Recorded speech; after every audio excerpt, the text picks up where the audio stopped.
espazo, ninguén pode escoitar os teus berros.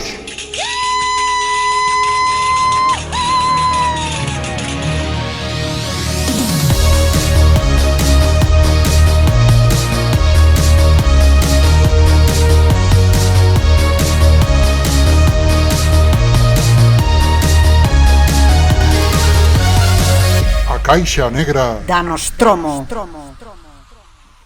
Ola, benvidos ao segundo episodio do noso podcast A Caixa Negra da Nostromo. Xa sabedes, un podcast con tanta nostalgia como absoluta falta de criterio.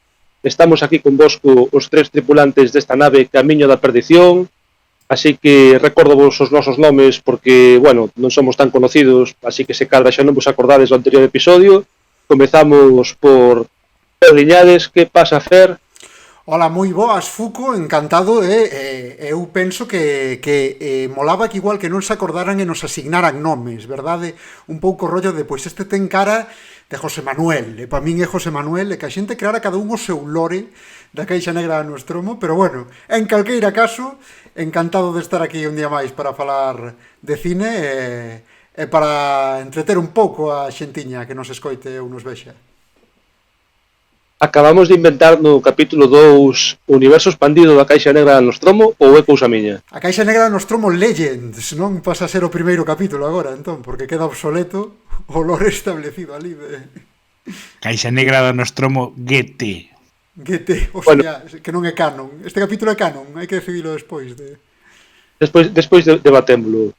Esta segunda inserción, como xa seguro que xa o conocedes, é o noso compañeiro Paco, alias a corte do director. Boa tarde, noite, mañá, o que sexa aí, Paco. A mellor me estades escuitando, estou traballando. Cuidado, cuidado con eso. Mola un detalle de o que sexa aí, como en plan deixando aberta a posibilidade de que estemos en zonas horarias distintas. De aquí mantendo... É verdade, porque está claro aquí que a corte do director, como todos sabemos, está en Los Ángeles, non? Rodando o seu seguinte traballo, non? Que... É verdade que eu dicía máis ben pola posibilidade de que esteamos en líneas temporais completamente distintas. Porque hoxe pola mañá eu xuraría que aquí se movían pesquillas. Ou en terras diferentes. A mellor non está escoitando alguén de Terra 3, onde eu son un minero andaluz.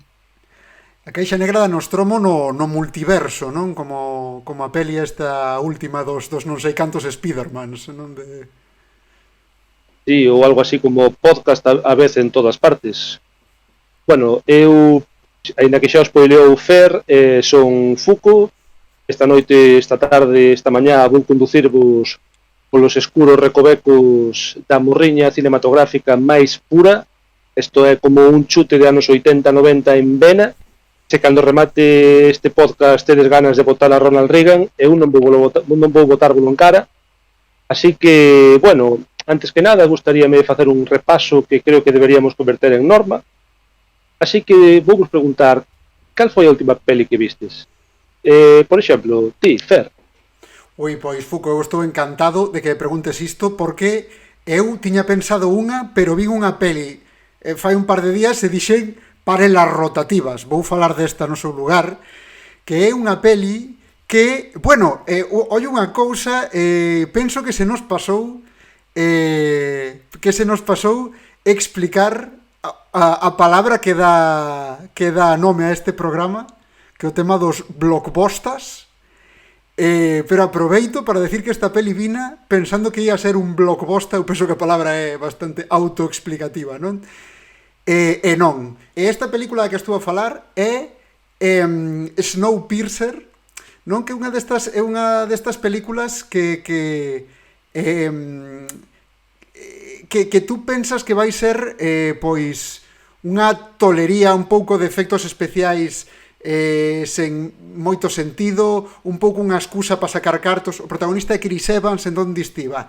Esta vai ser unha peli destas para aproveitar o tirón deste señor que está facendo Capitán América, pero teño que dicir que levei unha moi grata sorpresa con esta película, porque, bueno, é que teño que explicarvos un pouco o argumento, porque é de toda lógica. veredes, a humanidade no futuro sufre un cataclismo mundial climático, entón a humanidade non lle queda máis remedio que meterse nun tren e vivir dentro do tren.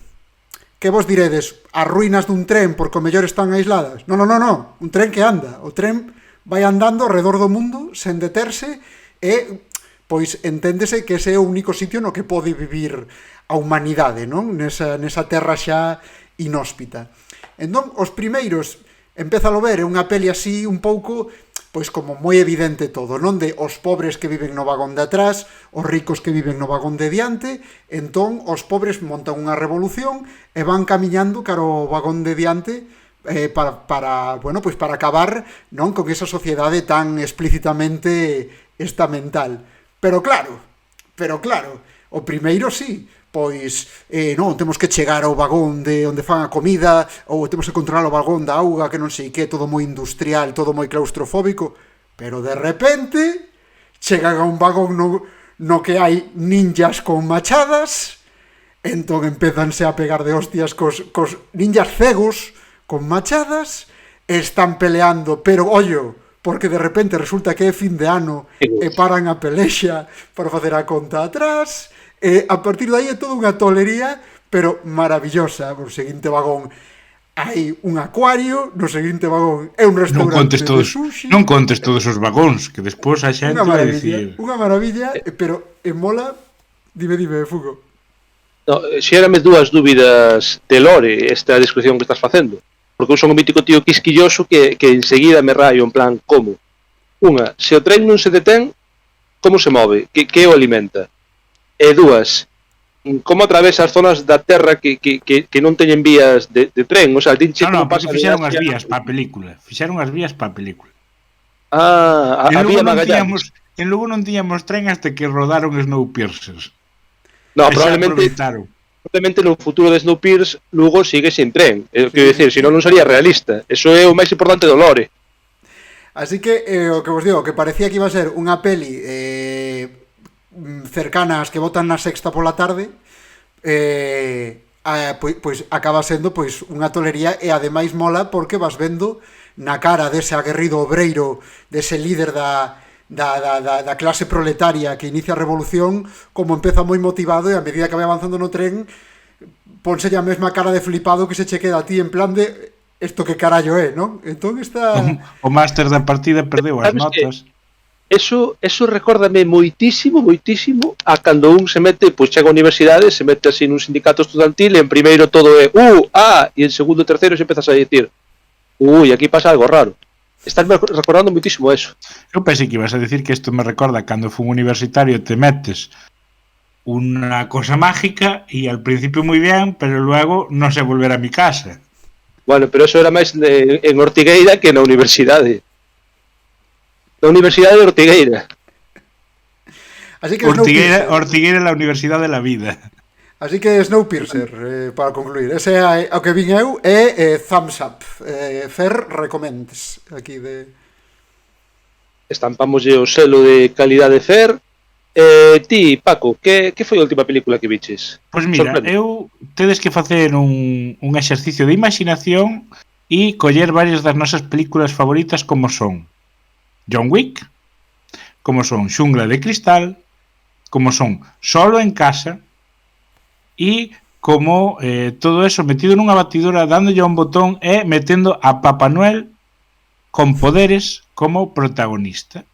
E estamos falando de Noite de Paz, que en inglés se chama Violent Night, e basicamente Papá Noel está repartindo regalos e un grupo de asaltantes chega a casa onde está repartindo regalos e ten que darlles de hostias porque a nena da casa é unha nena buena, está na lista de nenas buenas, e pediu que por favor Papá Noel acabara con todos os señores malos que hai na súa casa.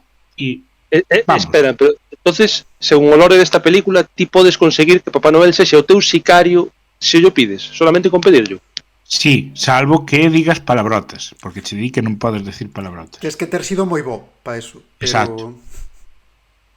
Vale, entón eso tranquilízame moito porque así sei que Fer nunca vai contratar a Papá Noel para darme unha malleira por spoilearlle o nome da Rosa. Non me dá Rosa, Quedo moito cuidado, máis tranquilo. Vai Never contratar a un never portugués forget. disfrazado de Papá Noel para que vaya a túa casa. Estou seguro de que nunca se porta tan ben. O Pai Natal, non? Como lle chaman, como lle din ali de. El papaíto pascuero, como lle chaman.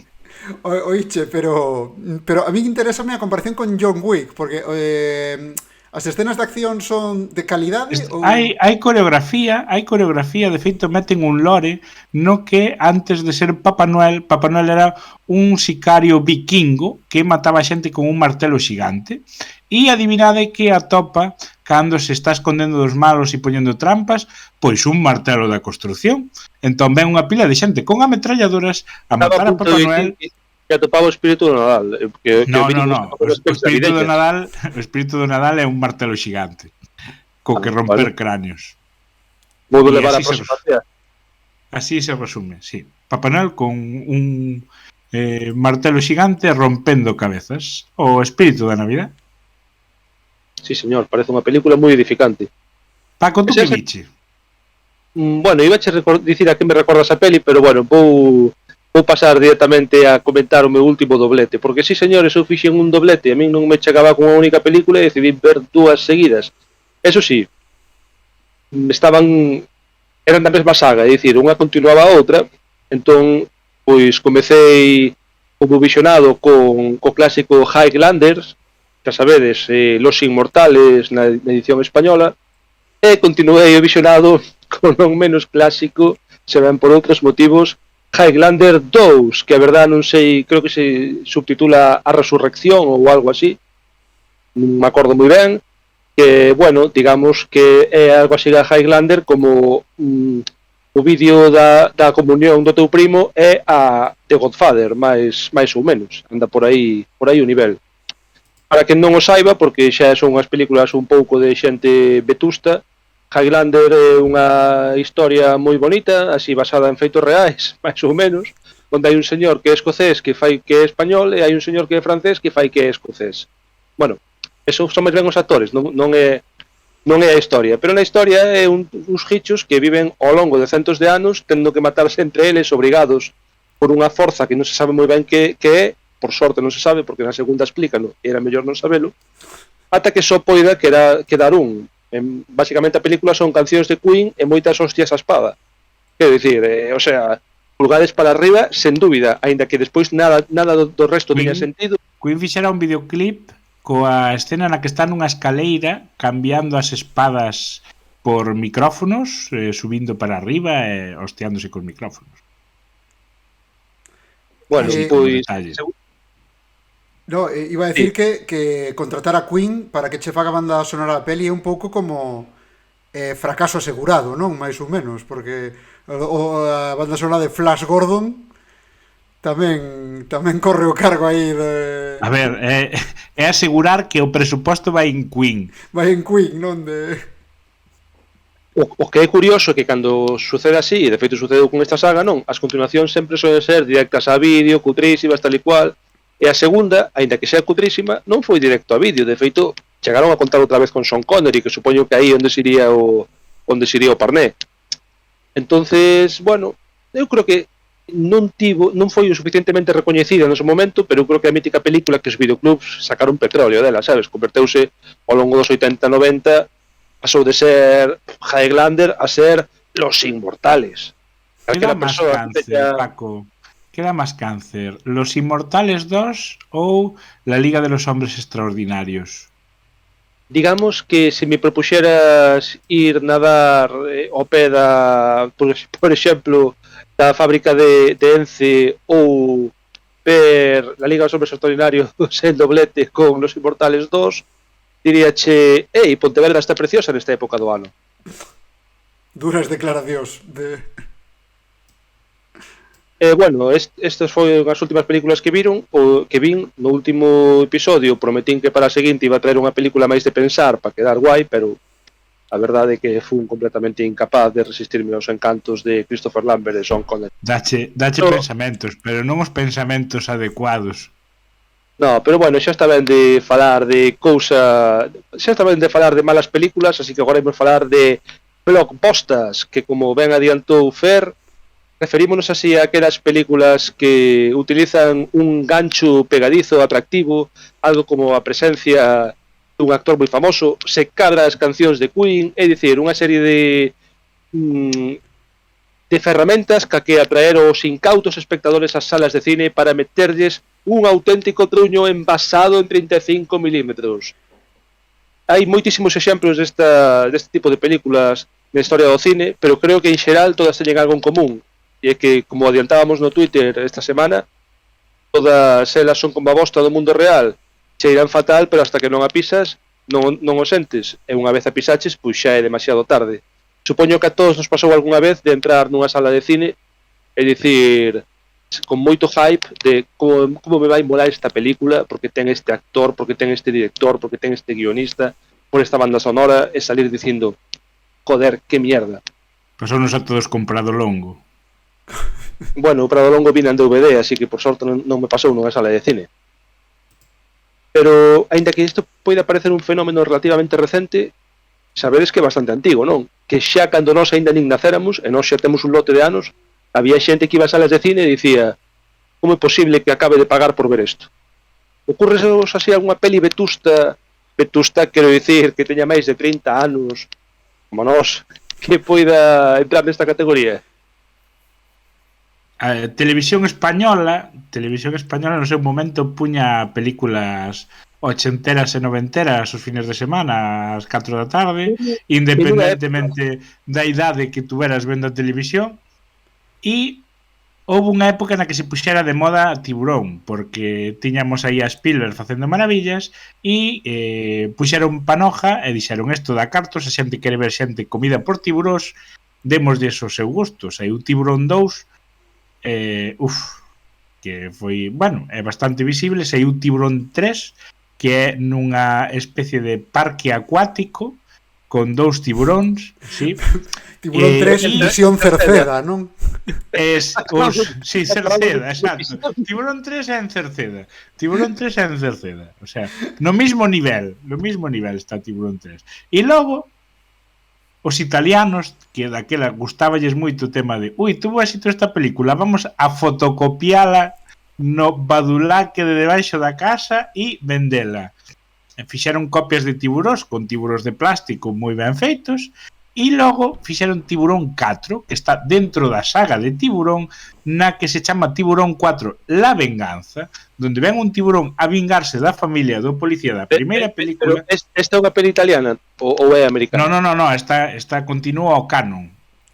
O sea, non ten dereitos de autor, pertence á línea de tiburón que viene e come personas dentro do mundo de Spielberg, e ten momentos casposos grandes, como que o tiburón ven a vengarse cando no lore de Tiburón os tiburóns non teñen conductas vengativas, dicía unha bióloga na segunda, e resulta que o tiburón ruxe cando ataca a xente, o sea, era como un león marino facendo e comíate, algo moi cutre, o mellor eran gases, e morre atravesado por un barco pola parte de adiante. Ollo spoiler de Tiburón 4, por si a estropeamos. A ver, pero eso é realista. Estou seguro que o 99% das formas de vida deste planeta morren cando son atravesadas por algo, sí. Normalmente, se un barco te atravesa, morres. Sí, pero oístes unha cousa, a mí pareceme, co vosso permiso, que estamos pasando un pouco demasiado de puntillas pola temática de hoxe, non? Por exemplo, estamos a falar de Tiburón 4, non estamos a explicar por que un blockbuster, por que non é simplemente unha peli mala. Pero quen estaba en Tiburón 4? Quen estaba en Tiburón 4? Cal é o gancho para traerte a sala? Para ver Tiburón 4 puñanche a Michael Caine ben á vista na carátula, ben á vista no tráiler, en plan, mirade, o tipo que admirades, vide a velo, que se vai a enfrentar a un tiburón, e tú, joder, molaba pues vamos allá. Que directamente lle chamaran Michael Caine versus Tiburón, non? Un pouco como hostia, alguén contra Predator. O problema que me xera na actualidade o concepto de Michael Caine pois, contra Tiburón. Que, joder, para min xa é inseparable de Alfred de Batman. Entón, imagino algo así como morra rápido, señor Tiburón, teño que servir yo teo, señorito Bruce, ás 5. O colles a escena de Batman da película do tipo este que era Puff, Pif, que se enfrenta a un tiburón cun spray antitiburós e metes unha escena de Michael Caine levándolle o spray en plan, toma, e antes de empezarlo dille, aprende Tiburón, o crime non paga a pena. Sí, é que, bueno, hai que dicir que é a tolería menor que ocorre nesa, non sei se é na peli precisamente do Batman aquel, pero penso que o tiburón non aparece cando reta a Joker a un concurso de surf. No, o tiburón ese está como escapando por nun helicóptero e ataco ao subir polo helicóptero porque está marchando dun bueno, estamos a falar de Michael Caine. Volvamos a Michael Caine. Volvamos a Michael Caine porque ten máis merda, verdad, Paco? Sí, sabedes a min que película me está acordando de Michael Caine que tardei moito tempo en darme conta de que aparecía tamén, o sea, en recordar cando estábamos falando de facer este podcast que salía Michael Caine. Tal vez non vos soe porque non é unha película moi conocida, pero chamase O último cazador de bruxas. É unha peli, debe ter uns 5 ou 6 anos. Eu creo que a vin así un día por métodos non completamente axustados a dereito. Recordo que era, bueno, a low cost de fantasía, protagonizada por Vin Diesel, a que moitos recordaderes como Dominic Toretto ou, se tedes un pouco de criterio, como Riddick ou Asesino do Espacio con gafas de piscina, porque ten os ollos operados. E está acompañado por así como nos vendes a Riddick, non nos dá gana de ver a vida. Un tío cos ollos operados e gafas de piscina. Estou pensando no seu compañeiro desta película, que é Harry Potter, se non me equivoco, porque se non é Daniel Radcliffe, é un tío que se parece bastante a Daniel Radcliffe. A vos que esta película vos digo, quen pode ser? Bueno, ten que ser o Daniel Radcliffe B, non? Que será Elijah Wood, imagino, aínda que non vin a peli. Ai, Elijah Wood, sí. Sí. Todos diredes, sí, Elijah Wood, Frodo do Señor dos Anéis, pero a min mólame máis dicir Elijah Wood, o neno de Flipper, non? Un clásico da sobremesa. Pois ten unha peli aínda moito máis siniestra que Flipper, que era Dabondo Siniestra. Acordoume aí atrás que sabedes que Elijah Wood, non sei como se chama a peli, pero ten unha peli de cando era neno na que é dun neno psicópata que non é el, que é Macaulay Culkin. Hostia. Entón Elijah Wood é como o neno bo que intenta denunciar a Macaulay Culkin, e Macaulay Culkin é o neno entrañable que comete asesinatos. Xuramos que esta película existe. Pero eso existe. E Michael Jackson vendo a peli dicindo, boa, best movie ever, ¿no? Dios, ceo santo. Sí, xuro que isto existe. A ver, se cadra soñeino, pero creo que é demasiado raro unha peli con Macaulay Culkin asesino en serie para ter soñado. Cantos grados de febre tiñas cando viche esa película? Non sei, cantos non tiña. Eu teño que decir... Bueno, hai que decir que desta película cazan bruxas, porque se chama O último cazador de bruxas, e utilizan un método que é usar espadas e botarlles ungüentos que arden para matalas, que non me sona a ningún libro, nin a ningún videoxogo, nin a ninguna serie de Netflix, verdad, Paco? Bueno, claro, porque esta película hai que encargar no que eu chamo a corrente de cine neo-witcheriana, que foi unha época na que empezou a petalo bastante os videoxogos de The Witcher, daquela saliran o 1 e o 2, digo os videoxogos porque as novelas ata bastante máis tarde non tiveron ese éxito fora de Polonia, e empezaron a facerse un montón de pelis, ou polo menos unhas cantas pelis que eu teño localizadas, que copiaban a fórmula de The Witcher, é dicir, un guerreiro máis ou menos estigmatizado que se dedica a cazar monstruosidades. Se non recordo mal, incluso esta do último cazador de bruxas era como meter nunha batidora de Witcher con os inmortais, porque eu hasta creo lembrar que Vin Diesel é inmortal nesta peli, en plan vive longo. Vin Diesel era inmortal, podendo renunciar á súa inmortalidade cando acabara con todas as bruxas. Sí, hola, los inmortales, solo pode quedar uno, pois isto era unha cousa parecida. No. Aparte desta, fixo unha que horrible que se chama O sétimo fillo, que, por favor, apartadevos dela. Deste ainda No, vos podedes pegar polas risas. O sétimo y Michael Caine nesta película sale que 5 minutos dicindo, hola, me muero, por favor, Ya. vete con Vin Diesel y dame mi cheque. Porque Michael Caine fai, o sea, nesta película xoga un papel que é moi clásico dos blockbusters, que tamén o xogou durante moito tempo o que noso querido, moi querido Bruce Willis, o cal non quero rajar moito por as últimas informacións, pero é certo que tamén viviu durante unha temporada desto, Dios lo teña na Eh, gloria. é de aparecer 5 minutos nunha película de serie B, poñerse, o sea, que o seu careto apareza no póster, en plan, con Bruce Willis, con Michael Caine, e despois tomar os cartos e correr, como diría Woody Allen. Aparecer 5 minutos, habitualmente morrer enseguida,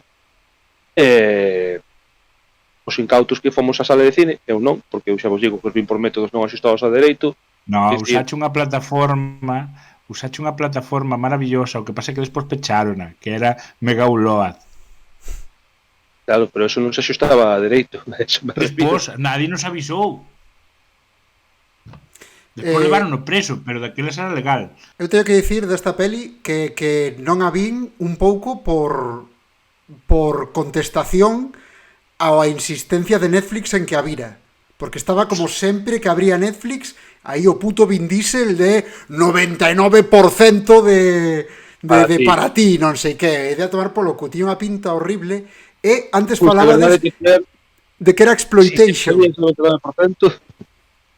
Antes falabades de que era exploitation. Bueno, é que o dos porcentaxes de Netflix eso é unha mierda, eso é a peli que quere promocionar e punto. Pero, claro, falabas de exploitation de The Witcher, exploitation non sei de que outra peli dixeches. Dos Inmortais. Os Inmortais, era Witcher cos Inmortais. Eu atreveríame a decir exploitation de God of War, porque as pintas de Vin Diesel, Descamisado. as pintas de Vin Diesel son de Kratos total, un cosplay de Kratos. Sabedes que me parece un máis ofensivo de Michael Caine? Nunha peli na que sale bastante o tipo. E é Ahora me ves. Ahora me ves é unha película que a ves, pues Dios, que ben queda isto. Ahora me ves é unha película que a ves e te insulta, te escupe a cara como espectador, é destas que xoga infamemente porque te trata por un lado de intelectual, en plan, mira, vai che gustar este argumento, mira que guai, hai un personaxe oculto que ao final vas a saber cal é, e cando acaba a película e reflexionas 2 minutos, dis, non pode ser este personaxe oculto porque durante toda a santísima película estuvo poñendo en peligro a súa integridade física perseguíndose a sí mesmo. Como perseguir? Sí, facía persecucións contra sí mesmo. En plan, é unha sombra, un reflexo. No, tú vías a película e vías que había alguén que estaba escapando e el detrás. Acababas a película e non podía ser porque el se estaba perseguindo a sí mesmo. De feito, hai unha escena super malvada na que un dos ladróns queda medio atascado nun coche, o coche vai a estoupar e o tipo métese dentro do coche para sacar o ladrón, que era un muñeco, e casi morre estoupado. Tú velo, ves a explosión e ves o tipo que faltaba ir para o hospital. E dices, no, estaba todo planeado. Planeado mis... Nah. Eso é un exemplo de guión trampulleiro, porque ao final os guións, como calquera narrativa, teñen que seguir unha serie de normas de verosimilitude. Quero dicir, eu non digo que non poidan pasar cousas extraordinarias, pero ten que ter un sentido, non? As accións da xente. Ti non podes poñer a un tío que cando ninguén o veu está pasando fatal porque non atopa o asesino, ser o asesino ao final, e diste, non, pero a que che sorprendí, que hombre, pois claro que me sorprendeu, pero é que non ten sentido. Tamén me sorprendería se ao final fixese así como a cremalleira en realidade fose un cabalo toda a peli, tamén sería sorprendente, pero non tería puto sentido. Pero se fixera así e fora un cabalo, pasaría a historia como ser un peliculón. Claro, é un pouco de isto, tengo que dicir que non sei, o mellor é porque nos vemos moitas pelis ou nos mola moito os produtos narrativos e tal, que non los tres non tuvemos ningún tipo de dúbida en poñer estas dúas pelis de Ahora me ves como bosta. Sin embargo, ti preguntas a peña, e moita peña non entende isto que estamos dicindo, non? A min sorpréndeme non como o allea que algunha xente a sensibilidade narrativa de... Eu creo que lle aplicaron o estilo de creación de guión de Screen, de un what if, de non sabemos quen é, entón é parte do argumento non saber quen é, e ata o final da película non desvelamos quen é hasta que se acabe de rodar. Perdón. Para que non haya filtracións de guión. Pero claro, non sabes quen é. Entón estás creando un guión falsamente. Sí, o problema non ten tanto que ver Perdón, unha corrección só. Non sería what if, se igual querías decir who done it. Who done it, sí. What if é que pasaría se. Claro, pero eu creo que polo meu inglés.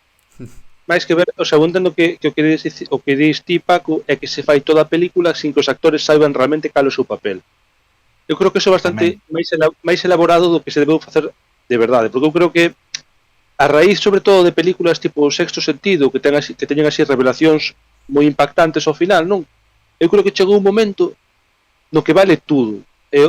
Como o rollo este de non? Quero dicir, o propio Shyamalan fixo despois na peli do Bosque, sabes, que non ten ningún puto sentido o que che venden toda a película, cando de pronto, bueno, no, o que estaba pasando de verdad era esto, sabes, e dis, a ver, un pouco forzado. E a partir de aí hai outra serie de películas das que se puxo de moda o giro de guión final que ten que desfacer todo o anterior, que claro, a maior parte da xente danos moita pereza repasar toda a película para ver todas as incongruencias. Pero tamén pasaba, sin querer spoilear moito, en películas tipo Shutter Island e así, que, sabes, sin querer dicir cal é o xiro final, pero como que se puxo moi de moda que ten que haber un xiro, sabes? E o de menos era cal fose o xiro.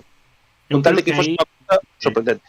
Ricky Morty colleu esta película e deulle de coa parodia dos atracos organizados e o guión de Netflix. É genial esa parodia, porque ademais é eso, é un recurso super habitual no thriller, de roubos, de espías, etc. Puxose, sabes, se faz unha película de espionaxe ou de atracos, e non hai un traidor, o maletín non leva os cartos, leva, o que sei, CDs de Camilo VI, e realmente o maletín de verdad leva un dos sicarios, pero cando chega a entregarlle o malo, crees que soy idiota que te dejaría el maletín, jaja, el maletín lleva todo este tiempo, sabes, está nunha cámara de seguridade de Hong Kong, sabes? O reflashback frito, mal feito, en plan, pero en realidad te volves para atrás. Eso tamén o facían moito en CSI, por exemplo, cando facían o rollo de, no, vamos facer unha retcon. Eso non foi o que pasou, e a mí é unha cousa que como espectador me cabrea moitísimo. A mí enfada moitísimo o flashback de mierda. En plan, estás facendo trampa, joder. Si ti te atreves como director a facer un flashback no que se vexe o que pasa de verdade, pero simplemente que tal como contas o espectador non se dea conta, e cando volves ver dis, pois sí, rollo, sabes, eu que sei, pois Juanito levaba unha pistola metida no peto, e se volves a ver o flashback, ves que ten realmente un obxeto aí, que hai algo aí pero que non te fixaches, digo, bueno, pois xogaches comigo. Pero se me dis, no, Juanito, estaba desarmado, pero ves no flashback que leva un M16 metida na chaqueta, igual digo, a ver, tío, eu creo que quen o fixo ben aí foi Sao. Por lo menos na primeira. A primeira de Sao é un estilo de xiro ben feito, sí. Está o tío todo o tempo aí tumbado. Dis, vale, ok, eu levo vendo un cadáver... Vas deixar de spoilear. Sí, aquí Paco. Cantos anos ten Sao? Gratuito. Vou spoilear ata as pelis das que non vamos a falar, vou spoilear. Pero vamos a ver. Cantos anos ten Sao? Ao final do episodio 7 morre. E que saibas que Severus Snape. O que non me fixei é se durante a película o tipo se lleve a respirar. Porque eu creo que terá que respirar en algún momento, non? Desde aquí lanzamos aos nosos espectadores e ointes un reto, ver Sao en velocidade 0,25 para fixarse moi ben e se dan unha pista. E se non biche Sao, por favor, mira Sao. Cuidado porque corremos o perigo, cuidado Fugo, porque corremos o perigo que facer iso sexa máis divertido que escoitarnos a nós. Entón estaríamos a pegar un tiro no pé aquí con esta recomendación. Non corremos o perigo, está claro que é moito máis divertido que escoitar. Pero, de todas formas, unha última cousa se cadra sobre Michael Caine. A min gustame moito a anécdota que ten de cando lle preguntaron acerca destas pelis, non? Por exemplo, no caso de Tiburón 4, que empezábamos a falar del, bueno, non teño moi claro, corrixídeme, pero penso que lle preguntaron, el dixo, mira, do argumento da peli nin me acorda, pero do que sí que me acorda é da casa que merquei na praia co que me pagaron. Eu creo que é unha forma inigualable de definir os blockbusters e para que valen, non? Creo que a frase realmente foi algo así como eu non vin a película, pero si vin a casa que comprei con ela. Pois O sea, que nese respeto, o sea, nese sentido, todo o respeto por Michael Caine, que ao final un actor é un oficio. Nós tamén temos que ter en conta que actuar é un oficio, e hai traballos que che gustan máis e traballos que che gustan menos. Temos feito traballos menos dignos que sair en Tiburón 4, vamos a ser con total A sinceridade. ver, a calquera de nós, se nos ofrecen sair en Tiburón 4, imos gratis. A nós dixenos agora, se me deixan facer, se me deixan que me facer coman, do que me como tiburón. a mí se me deixan facer do tiburón. Eu de que me como o tiburón, en plan. Fan un boneco como a min para que me como un boneco peor de tiburón. E depois preguntaría, podo levar o Paco boneco para casa? Non quero finxir a miña morte ni nada, como fixo Homer. E gravanche malo son e sustituente polo Kendo logo despois de ou non, o tiburón estáme a comer. Pero sabes para que quere Paco ese boneco, non? Para despois que grave o podcast por él, sabes? En plan, paso deste par de cañazos, joder, pois aí boneco, eu opino por cartos, eu opino por cartos. Non, penso que a corte do director é un pelele, sí, pero tiene éxito en taquilla. Bueno, non sei eu se Michael Caine dá para moito máis. Perdón os cinéfilos a sala que seguramente se me tiren encima, pero creo que a noite, a mañá ou a tarde é longa e aínda temos moitas carreiras que por a caldo. Por exemplo, a mí ocurreseme unha dun actor que, joder, foi consagrado fai moitos anos, porque tivo un Óscar e tal, que eso sempre unha cousa, todo mundo sabe que se tes un Óscar e que eres un actor da hostia, que ademais da tua carreira vai ir sempre costa arriba. Este actor especificamente ganou un Óscar alá por principios dos anos 90, creo de memoria que foi no 94, pero non me fagades moito caso porque ben puido ser calquera outro ano, polo biopic de Gandhi. Estamos a falar, como igual xa algúns sabedes, de Ben Kingsley. Alias, ese señor con cara de ser moi sabio, que está rapado, e sempre lle adoita dar consellos aos protagonistas das películas, a veces para mal, a veces para ben, depende un pouco do rol que teña, pero é unha persoa que sempre vin como moi asociado, especialmente en blockbusters, ao papel de mentor. Non sei como vedes esa caracterización. Este é un señor que ademais ten a boa ou a mala sorte de ser como o actor que collen para facer de multirracial, aí de multiclase, rollo, necesitamos un asiático, chamemos a Ben Kingsley, necesitamos un persa, chamemos a Ben Kingsley, necesitamos un... Non teño moi claro que raza debe ser esta persona, non sei se dice raza, bueno, non teño moi claro de que orixe esta persona, vamos a chamar a Ben Kingsley. Necesitamos alguén no espacio que sea tamén así exótico, chamemos a Ben Kingsley. Necesitamos alguén que faga de ario puro, chamemos a Ben Kingsley. Moi seguro. Bueno, por certo, eso ainda non sucedeu, pero sucederá. Por certo, mencionaches antes Gandhi, peli que é peli moi premiada, moi prestixiosa, é posible candidata a tamén ser máis aburrida que Saw a 0.25 por... Vou confesar unha cousa, non a vin, estaba falando todo de chuleta. Gracias, Film Affinity. Pero a que vimos foi Príncipe de Persia. Efectivamente. Hombre, claro, esa claro que a vimos, sobre todo porque antes falaba Fer das pelis de la sexta pola tarde, eu creo que a vin en la sexta pola tarde, alá por fará 3 ou 4 anos. Ui, bueno, eu cando dixen eso referíame máis as de Megatiburón contra Crocopulpo, sabes, de... Oh, pero porque eu creo que la sexta fai 2 pases, non fai o pase serio, onde che meten preso Persia, o que é o serio, e o pase... Por si queda algún vivo. Pero acordades vos cando naceu... Acordades cando naceu la sexta que tiña eso e a Emilio Aragón falando de política. A Emilio Aragón, quero recordarvos. Sí. Eso e Emilio Aragón. Sí, acordome ben. Pois, que opinamos de Persia?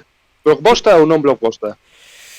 Claro, eu aquí estou un pouco aí, porque a peli non me parece que estea tan mal como película, non digo como adaptación do videoxogo, que o videoxogo xoguei veces contadas, pero eu vexo o problema de que a vexo bella no sentido de que a película ten tropos manierismos, digamos, dos 90, é unha peli xa de 2010. É un pouco como que non lle corresponde xa. Ten este rollo primeiro que falábamos antes do o tema racial. Antigamente podías ter a John Wayne facendo de mongolés e non pasaba nada. Ou a Mickey Rooney facendo de chinés e non pasaba nada. Pero claro, xa en 2010 ter a Jake Gyllenhaal facendo de persa, canta un pouco. Ter a Ben Kingsley facendo de persa, que a súa herdanza étnica é india, tamén un pouco E despois está ese problema do tema da relación entre os protagonismos masculino e feminino, ese tipo de relación de... Tira a frouxa turbio que teñe, non? Si, a mí levanme, retrotraeme moito a as pelis de cando eu era neno, a ese tipo de relacións de que fulano pica moito a paisana e a paisana acaba enamorada del. Non sei, penso que non lle corresponde. A peli está ben, pero ten estas cousas que a deixan un pouco fora do tempo, na miña opinión. A min recórdame moito as pelis de superhéroes que están nas mans de Sony. En plan, estou falando un pouco de Venom, por exemplo, estou falando un pouco de esta última do tipo que era un vampiro, joder, Morbius, que son pelis que parece que sacaron un guión dos 90 e a gravaron agora, en plan, bueno, pensáramos isto, pero fómolo deixando, e gravámoslo 30 anos despois. Pois pasalle un pouco iso a Príncipe de Persia, non? Era algo que estaba aí guardado nun queixonciño e dixeron, bueno, vamos probar. Sabedes a que peli me recorda así un pouco, ao mellor non é tanto narrativamente, pero sí un pouco estéticamente, canto a posta en escena, incluso algunhas das fórmulas narrativas que estáis comentando, incluso a relación chico-chica e demais. Ao mellor vos parece unha auténtica gilipollez, pero recordou un pouquiño non sei se a vistes, a John Carter de Marte, que é da mesma época, máis ou menos. O do tipo que saltaba moito porque estaba en Marte. Sí, pero claro, John Carter de Marte ten a excusa de estar baseada nunha obra. Claro, é como facer un Conan. Tes uns límites. Pero sabedes que me parece moi heavy deste home? E é que lle puxeron un personaxe que debería ser epiquísimo en Iron Man 3, Iron Man Free, que é o Mandarín. O Mandarín, que é un dos malosos máis épicos de todo Iron Man, e de repente é un tipo que é un actor que está, pues, traballando para o malo, que o pon como de... No, eu pensei que estaba facendo aquí uns vídeos de YouTube. E te cagas nun lore que houbera sido moi épico levado á pantalla. Non sei se coñecedes o Mandarín original e como se las gastaba, pero... A verdade é que de Marvel teño bastante pouca idea. Nunca fun así moi marvelita. Nunca fui moi de superheróis, realmente. Sempre molou máis outro tipo de cómic. Era un pouco... Era un pouco un Fumanchu da vida, un tipo calculador enrevesado, destos que fai planes anticipándose a xente, sabendo o que vas a facer, un pouco manipulador sabendo a personalidade dos demais, como pode facer para facerse coa súa, este tipo de... Vale, foi o director de Ahora me ves, ¿no? Sí, exacto. Eso de conectan por aí. Mira que listos son. Non o biches vir, Por tanto, sumamos outra ás etnicidades de Ben Kingsley, non? De persa e agora chinés tamén, non? Co mandarín de... E fanlle este truco tan receso, non? Como con maquillaxe ou algo de rasgarlle os ollos. Porque esa é unha clásica. Non se atreveron a tanto, creo. Non penso ver Iron Man 3 2 veces. Sí, teño límites. Esa habitualmente facía, o sea, nas caracterizacións de persoas brancas ou non asiáticas, non do que nos entendemos como orientais, porque ao final Ben Kingsley sí que é dunha etnia asiática, sí que se soía facer o tema de rasgarlle os ollos, o sea, Y bueno, podían rasgarlos con CGI ahora, sabes? Poñerlle algo verde aí e Joder. cambiar a cara. No, non nos facemos eh, responsables da idea. desde o bigote desde o bigote quitado con CGI de Henry Cavill, creo que o cine de superheróis Pero- non necesita máis esa ferramenta. No, o que me chama moitísima atención é que en teoría ahora Disney se curra estas cousas, en plan, vamos a facer macroeventos onde Thanos se carga medio mundo e todo o mundo se lo flipe e desaproveita un tipo que Juan, caga por encima de Thanos. Claro. En que película foi eso de Thanos? O que, perdona? En que película fixo eso Thanos? O de cargarse medio mundo. Non sei se estás facendo Vingadores. non sei se estás facendo un sarcasmo ou Ou estás evitando outro spoiler de Paco? Estaba poñendo a alfombra para poder decir que nesa mierda de película quedei dormido, a verdad non sei como acababa, pero bueno, xa me jodeste no chiste, estades contentos? Vamos aquí a deixar unha cousa clara, o única persona aquí fan do MCU son eu. Aquí estes meus dous compis son bastante haters do tema. No, eu hai algunha peli do universo de Marvel que me mola, tipo A ver. Guardians da Galaxia mola moito, por exemplo. A min Pero- de Marvel gustoume Infinity War e pareceume que a cagaron moitísimo coa segunda parte que non me acordo nin como se chama, que é como me cago en la puta, os pego a todos. Es posto da carne no asador e despois deixas que se che queime o churrasco. Direi outra cousa, eu aí vou contra a corrente mayoritaria. A min sí me gustou a primeira película do Capitán América, que todo o mundo a pon a caldo, a de cráneo vermello, os nazis e demais, eu recordo que me gustou. Non, a pon a caldo. Eu disfrutei, né? É das mellores de Marvel, a mellor. Non hai como das ver mellores películas colaboradas. nas que maten nazis. Eu tiña asumido como que era unha película que lle deran moitísima cera. Que va, gusta moito esa peli. Eu creo que está Sí. moi ben, ademais. Pois mira, xa non son tan Se alternativos. leva Capitán América no nome, é das boas. Sí, en xeral do Capitán América están bastante ben. Vou o cal puxeu te- con Civil War. O cal ten mérito por bueno, pois pola carga nacionalista do personaxe, non? Pero bueno, de todas formas, falando do MCU, é o que dicía a corte. Chama moito a atención esta falta de respecto polo material orixinal nunha película que é Iron Man 3, non é nin Iron Man 1, é xa ben entrados no MCU, é xa cando se establecera esa fórmula de respectar os cómics Xa como houbera algo que Vingadores. funcionaba. Porque Xa claro, xuntaran a todos. eso é, porque se nos fóramos atrás ao principio dos 2000 que saían as pelis de X-Men e dicían, ui, non nos fiamos, vamos a cambiar un pouco dos cómics, ou tantas pelis anteriores de superheróis que non se atrevían a adaptar de forma fiel o material por pensar que as audiencias non ian responder, pois parece unha decisión tomada desde esa perspectiva, pero non se explica unha vez máis, sabendo en que época foi sacada. É a verdade incomprensible e mal. Unha peli que en xeral mal. Sabedes, sin embargo, ante que película Iron Man 3 é algo así como, non sei, dicindo unha película que vos guste moito? Prado Longo. El condón asesino. Buah, peliculaza. A película que che fai collerlle Vale. medo a foder. Vou obviar estas comparativas e vou dicir que hai unha película que convierte a Iron Man 3 en Ciudadán Kane. Nada menos, O sea, hai unha película que fai que Iron Man 3 Ciudadano acabe con Tony Stark tirado na cama palmando dicindo o se chame o trineo do carallo. E esta película que convierte a Iron Man 3 Spoiler de Obra de Ciudadano arte. Kane. Spoiler de uno, chaval. non é un spoiler porque eso pasa ao principio da película, recórdovos. Bueno, Pero pasa hai que empezala. tamén é verdad. Vale, pois, bueno, esta é a miña gata que está facendo unha escalada. Home, se está Hola, aí Lía, por favor, estamos en rigoroso directo diferido. Gato Lobam. Bueno, temos unha... Anda, veña, non me fastidies as figuras, que son de colección. Mira, Bueno. un blockbuster do que non vamos a falar hoxe é Cats.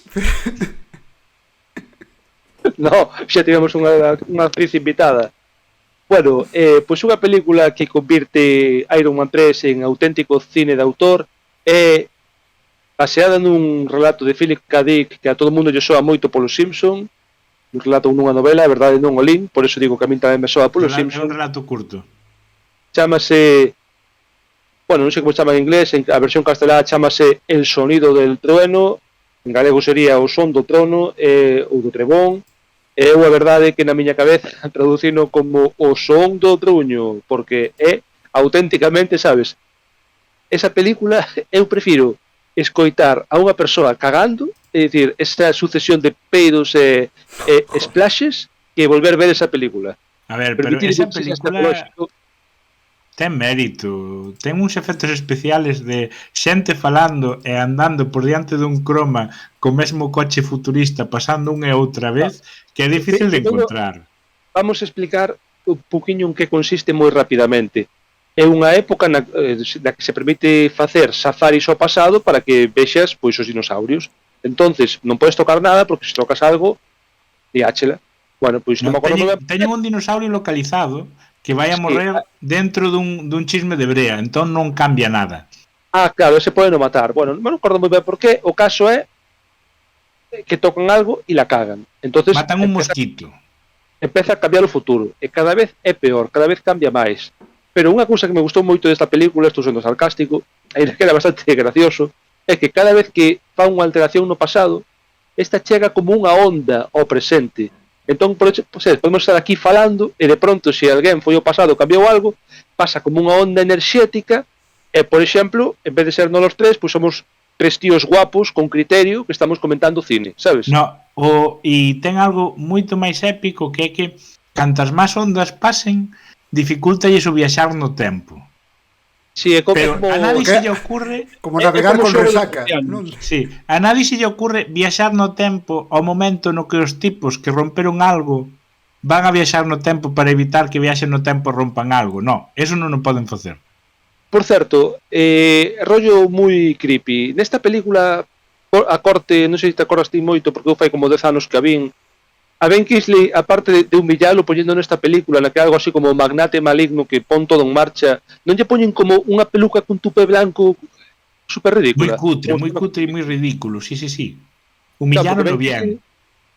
Parte da súa grandeza é esa calva potente que ten, que lle dá a imaxe de señor Samio, non? Cando en Loca Academia de Policía lle cambian o champú por superglue e queda sin pelo e ten que levar peluca, pois eu creo que lle pasou algo parecido nunha broma na casa e tivo que poñer peluca. Acordades vos, aquí ven a referencia, acordades vos de cando Andrés Pajares facía unha serie de Máquina Baja? Joder. Pois o tupé de Andrés Pajares en Máquina Baja con spray branco, colleron e puxeron yo a Ben Kingsley para esta película. Perdón a cousa, pero Andrés Pajares, joder, por que sei estas cousas, tío? Andrés Pajares non isto non fixo a serie de Máquina Baja, fixo as pelis. A serie fixo outro actor. Pensei que era vale, estaba confundindo. Está escondido. Polo tanto, podemos dicir que Andrés Pajares é do universo expandido de Máquina Baja. Que a súa vez forma parte do universo expandido de historias da puta mili. Joder. Esa serie sí que non é teño. Sei que existiu. El multiverso del jueves. Pero ten película, historias da puta mili, o sea, bueno. Ten película, historias de puta mili. Sí, eu non a vi, pero ten. El jueves que vaya poñendo cartos. Mira, podemos volver ás blockbusters e deixar o blog purín que é o cine español para outro día.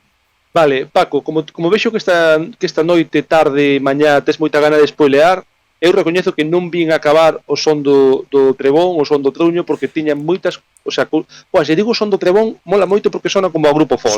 Sona a festival de verán, o son do trebón. Sí, é certo. Sona a grupo que fai unha canción pro xabarín. Sona a chuzarse e a ver gaiteiros. Recoñezo que non acabei de ver a película, Paco, se queres spoilear o final... Vale. O final do son do trebón é que hai unha última onda, mentres viaxan ao pasado, consiguen viaxar ao pasado, e a última onda convirte a protagonista que queda viva nunha señora peixe feita con CGI moi malo, sabes? Salenlle como aquí unhas branquias durante uns segundos e todo está inundado e paralelamente viaxa no tempo, vese a sí mismo que estaba facendo o Safari Tour e faixe como unhas señas de revisai as grabacións que pasou algo. Entonces, no futuro paralelo, revisan as grabacións que pasou algo, levan preso a Ben Kingsley, por favor, menos mal que levaron preso a Ben Kingsley por esto, e acaba a película. Pero mira unha cousa, o das branquias estamos seguros de que entonces o son de Trebón non forma parte do Legends de Waterworld, porque a última vez que vi un tío con branquias era nesa peli. De Waterworld xa falaremos noutra película. Eu defendo Waterworld. Eu tamén, pero eso queda para outro día. Sí, sí. Bueno, Alguna merda máis fixo Ben Kingsley. Pois non sei, ti últimamente xogaches, quero dicir, nos últimos 15 anos xogaches algún videoxogo? Sei que non che van moitos as cousas. Eso. Ti, Fer, xogaches algún videoxogo así nos últimos anos que tivera que ler favorito? Eu estou a piques de acabar a partida do Pokémon Azul. Pensei que ibas a decir o solitario Spider. O solitario Spider tamén son moito. E a máquina de pinball do Windows XP. Non me fagas confesar como pasei eu a Liga Pokémon no Pokémon Rojo, por favor. Non me fagas confesar. Cagando. Bueno. Oxe, No, confesión. Capturei a Zapdos e utilicei-no para cargarme a todos os Pokémon que me iban salindo. Bueno, un Pokémon eso... Non fagas spoilers sobre a Liga Pokémon do Vermello, por favor. Pero eso é legal, eso non é nada malo. Eso é un exploit, tío, porque non... Sabes, todos os Pokémon que me acompañaran durante horas e horas e horas formándose para ese momento. Pois dixen... como Homer Simpson, este é o meu momento favorito. O momento dos excluídos. Tú, excluídos. E tú. Tú, bonito, non corras, estás excluído. Eso fixen algo parecido na Liga Pokémon. Bueno, A que que merda de videoxogo foi adaptado por Ben Kingsley? Estaba falando de videoxogos, non foi adaptado por Ben Kingsley. Hoxe, no segundo podcast da Caixa Negra do Anostromo, non fomos capaces de aguantarnos máis e citamos a alguén que son palabras meirandes do mundo do cine e, sobre todo, do mundo das adaptacións de videoxogos. Póñome de pé. Estamos falando de que Ben Kingsley foi dirixido nunha película por nada máis e nada menos que Uwe Boll, o auténtico, o inimitable director de clásicos navideños como House of Dead, Far Cry ou Rampage. E xa non sei máis, pero sei demasiadas. Perdón, e en El Nombre del Rey, Dungeon Siege. Dios, acabo de citar 4 películas seguidas. Increíble. Dios, sei demasiadas películas de Uwe Boll. Ben, pois, en Blood Rain, que é unha adaptación dun videoxogo no que hai unha vampiresa que se carga nazis, creo que así unha cousa, por dicilo rápidamente. Personas nazificadas, Paco, personas nazificadas. Pois cárgase persoas nazificadas para, bueno, supoño que alimentarse ou estas cousas que fan as vampiresas, creo que fai unhas coitelas ou algo así. Leva unhas cuchillas aquí debaixo do brazo e fai piruetas. Claro, pero para mí é porque este é un videoxogo bastante añejo xa, é así dos... Isto é de cando comprei o meu primeiro ordenador, estamos falando principios de los 2000, Claro. A película esta de Blood Rain creo que é un pouquiño posterior, non me acordo exactamente o ano, igual será de 2008 ou 2009. Sí, 2007, 2008. Non sei. E nela, bueno, pois adapta máis ou menos este videoxogo, que tampouco creo que haxa xa de por sí moito que adaptar, e está dirixido por o inefable Uwe Boll, e fai algún tipo de papel, supoño que un cameo ou algo polo estilo, seguindo a liña dos blockbusters, aínda que esta non chega nin a blockbuster pola pasta que foi feita. Aparece o noso inimitable, o noso único, a calva máis sabia de Hollywood, Ben Kingsley. O mellor non fai un cameo. De que raza fai? Non teño nin puta idea, verdad? O mellor non fai un cameo e fai un... O mellor non fai un cameo e fai un comeio. Bueno, vámonos para que o pape a vampiresa. Vámonos ver agora mesmo, porque que ninguén diga 2005 a película, que ninguén diga que non está. E agora Paco dá un giro de guión, Paco dá un giro de guión e pon o Blu-ray. Neste favor. podcast, Demostrade que sodes adultos, vale? Por favor, eu confío na vosa madurez. Vou vos dicir como se chama o personaxe de Ben Kingsley en Blood Rain. E por favor, Ho Chi non vos Minh. riades. Chámase Cagan. Perdón. Chámase Cagan. Ben sendo el rei de los vampiros. E o pai da protagonista. Hostia, Hostia, pues, ves, fai de pai, o sea, cumple o perfil de personaxe. Vamos de ter en mentor. conta unha cousa. Estamos falando dunha persoa que foi Gandhi e que foi Kagan, el rei dos vampiros. Claro, esto, joder, que me acabas de desbloquear o recordo de que tía moitísimas ganas eu de ver a Kira, pero claro, cando me poño a vela e o protagonista se chama Caneda, que eu, claro, que unha persoa de Santiago, no, joder, que non o podes tomar en serio, tío, un tío que se chama Caneda e de... Pero Caneda é un apelido galego, non? Puramente galego. E ademais Xosé é María un gran Caneda. paso doble. Eu recomendo vos que paredes o programa un segundo, vayades a YouTube e poñades José María Caneda paso doble luar. Dentro de 2 ou 3 minutos, cando a vosa vida sexa moito mellor, volvede. Eu fago un chamamento a que alguén recupere o vídeo do señor do Fuch Fuch. Non me ga nada, pero acabo de acordar. Por favor. Por Pero favor. bueno. A ver, Paco, ese vídeo non o coñece ninguén que teña, non sei, Xa está. menos de 25 anos. Eu creo que isto é un sinal de desbarre xa, Foucault. E eu creo que Ben Kingsley xa deu todo o máximo Ben Kingsley podía dar sale de no sí. vídeo. Despedímonos sabendo que Ben Kingsley de botellón. Despedímonos sabendo que o seu papel de Kagan fixo que a película tivera tanto éxito que aínda tivo creo que ata 2 secuelas polo menos. No, Sí, secuelas é teñen unha secuela. secuelas teñen os que a Como que viron. dúas secuelas? Secuelas teñen os que a viron. Teñen 2 secuelas e todas son de V-Ball, o sea, todas son cine de auténtica calidad. De Auteur, Eu- Auteur. Autor, por certo, vale que deberíamos pechar este primeiro bloque, pero non me gustaría despedirme sin recomendarlle a todo o mundo que lle bote unha visual tamén a House of Dead, porque de verdad, un xogo no que cando che falta metraxe, unha película na que cando che falta metraxe de zombies, poñas imaxes do videoxogo disparando a zombies. Ou poñas que poñas os personaxes a cámara lenta gratis, porque a uns anos atrás estrenou Matrix e dixo, "Boa, como mola eso de ver as cousas despaciño. Vamos a poñelo nesta película tamén." Sabes que facía unha homenaxe moi boa a Matrix tamén? Scary Matrix Movie. 4. E con esta Scary Movie e con esta horrible consideración, eu creo que deberíamos facer unha pausa na que librarnos un pouco da caspa toda que nos embarga. Por favor. Volver frescos e descansados para continuar falando de blockbusters, de grandes actores en pésimas películas.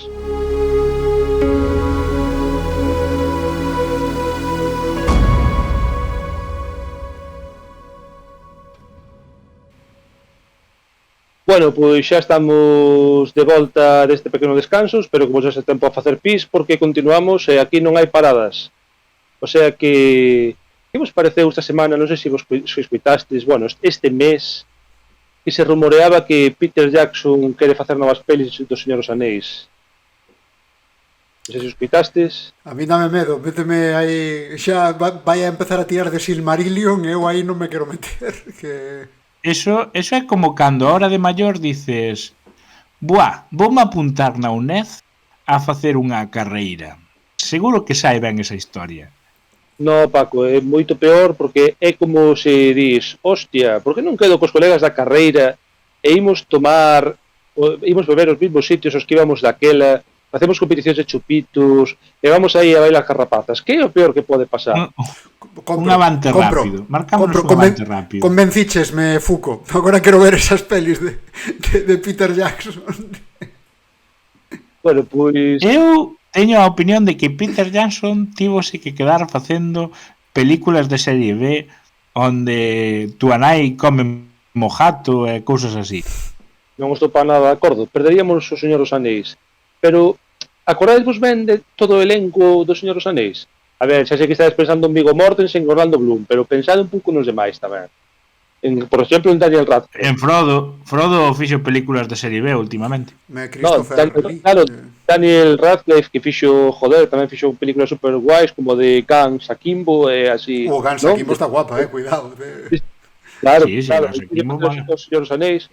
Bueno, vale, xa era broma, xa sei que Daniel Radcliffe e Elijah Wood non son a mesma persoa, pero eles tampouco tiñen tan claro que fan o mesmo tipo de cine, o sea que se eles se equivocan tamén, eu podo me equivocar con eles. Alguna vez os viu alguén xuntos? Sí, o mismo día que viron xuntos a Clark Kent e a Superman. Bueno, pois eu deixo aí. Eu, ao mellor, é a mesma persona como pasou en el Club de la Lucha. Veña, máis spoilers esta noite. Spoiler xa de pelis que non...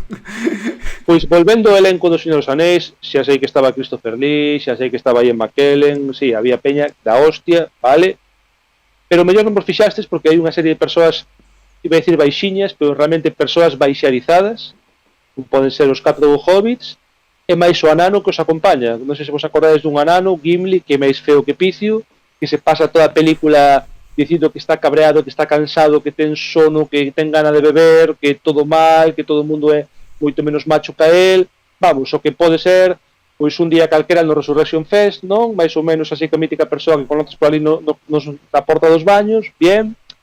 Pero neste caso é un enano, iba a decir de Moria, pero non, creo recordar, perdónenme tolkienólogos, que é da montaña solitaria. O que medrou ali co seu clan. Ben, todos o tedes un pouco... Así saliu con ese carácter, vindo dun monte solitario. Daí eu da Serra de Ouques, viña de... O careto de Gimli, non?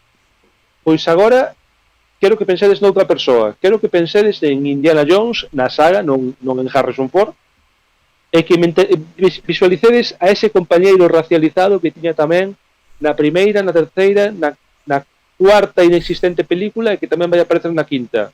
Acordadesvos de Sala, que é un señor así con turbante, con barba, que di todo o tempo como frases do profeta, porque é o que fan os árabes nas películas americanas. Dicir, o dueño do mono. Creo que ese debate xa tivemos algunha vez. Non é o dono do mono. O mono pasa por ali porque o mono pertence a un espía dos nazis. Pero isto que como la patata non se puede poseer, non? De Homer Simpson. O mono non ten dono. O mono é un ente de seu. O mono nazi. O mono nazificado desta película.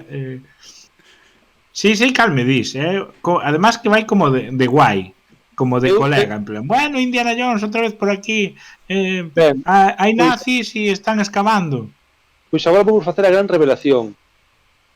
Gimli o enano e o colega de Indiana Jones son a mesma persoa, son o mesmo actor. E ademais é altísimo, cabrón, mide casi 2 metros. Eu que iba a decir, na do Indiana Jones o tipo era grande, o sea, era un tipo alto. É que, ademais, espectacular. Era o máis alto de toda a compañía do Anel. Os actores postos un ao lado de outro, o máis alto era o enano. O sea, tócate os collóns. Unha gran elección de casting por parte de... Imagina a Peter Jackson. Este tío é altísimo, quedaría genial de enano. Este tío Christopher Lee. Quero facer de Gandalf. Quedaría genial de Saruman. Foi unha cousa máis ou menos así o casting. Bueno, é un que é verídico de... teño un tío de 25 anos facendo de Aragorn. Levamos uns días grabando. Fai 6 meses que está aquí adestrando, pero non me convence. Botade o que veña Viggo Mortensen.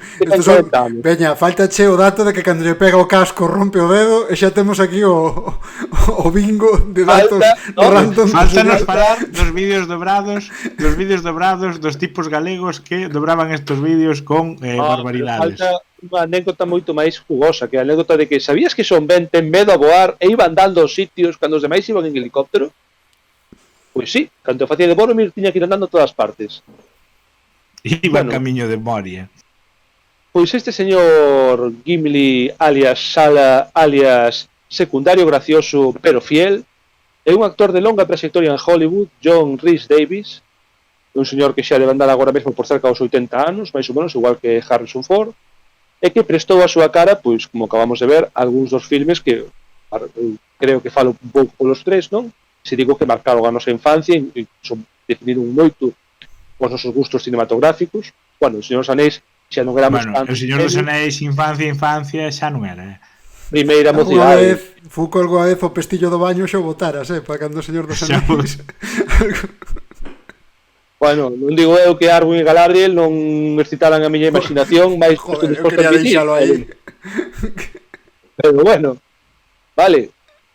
Pois este actor que se prestou a ese tipo de películas tamén se prestou a unha serie de blockbusters.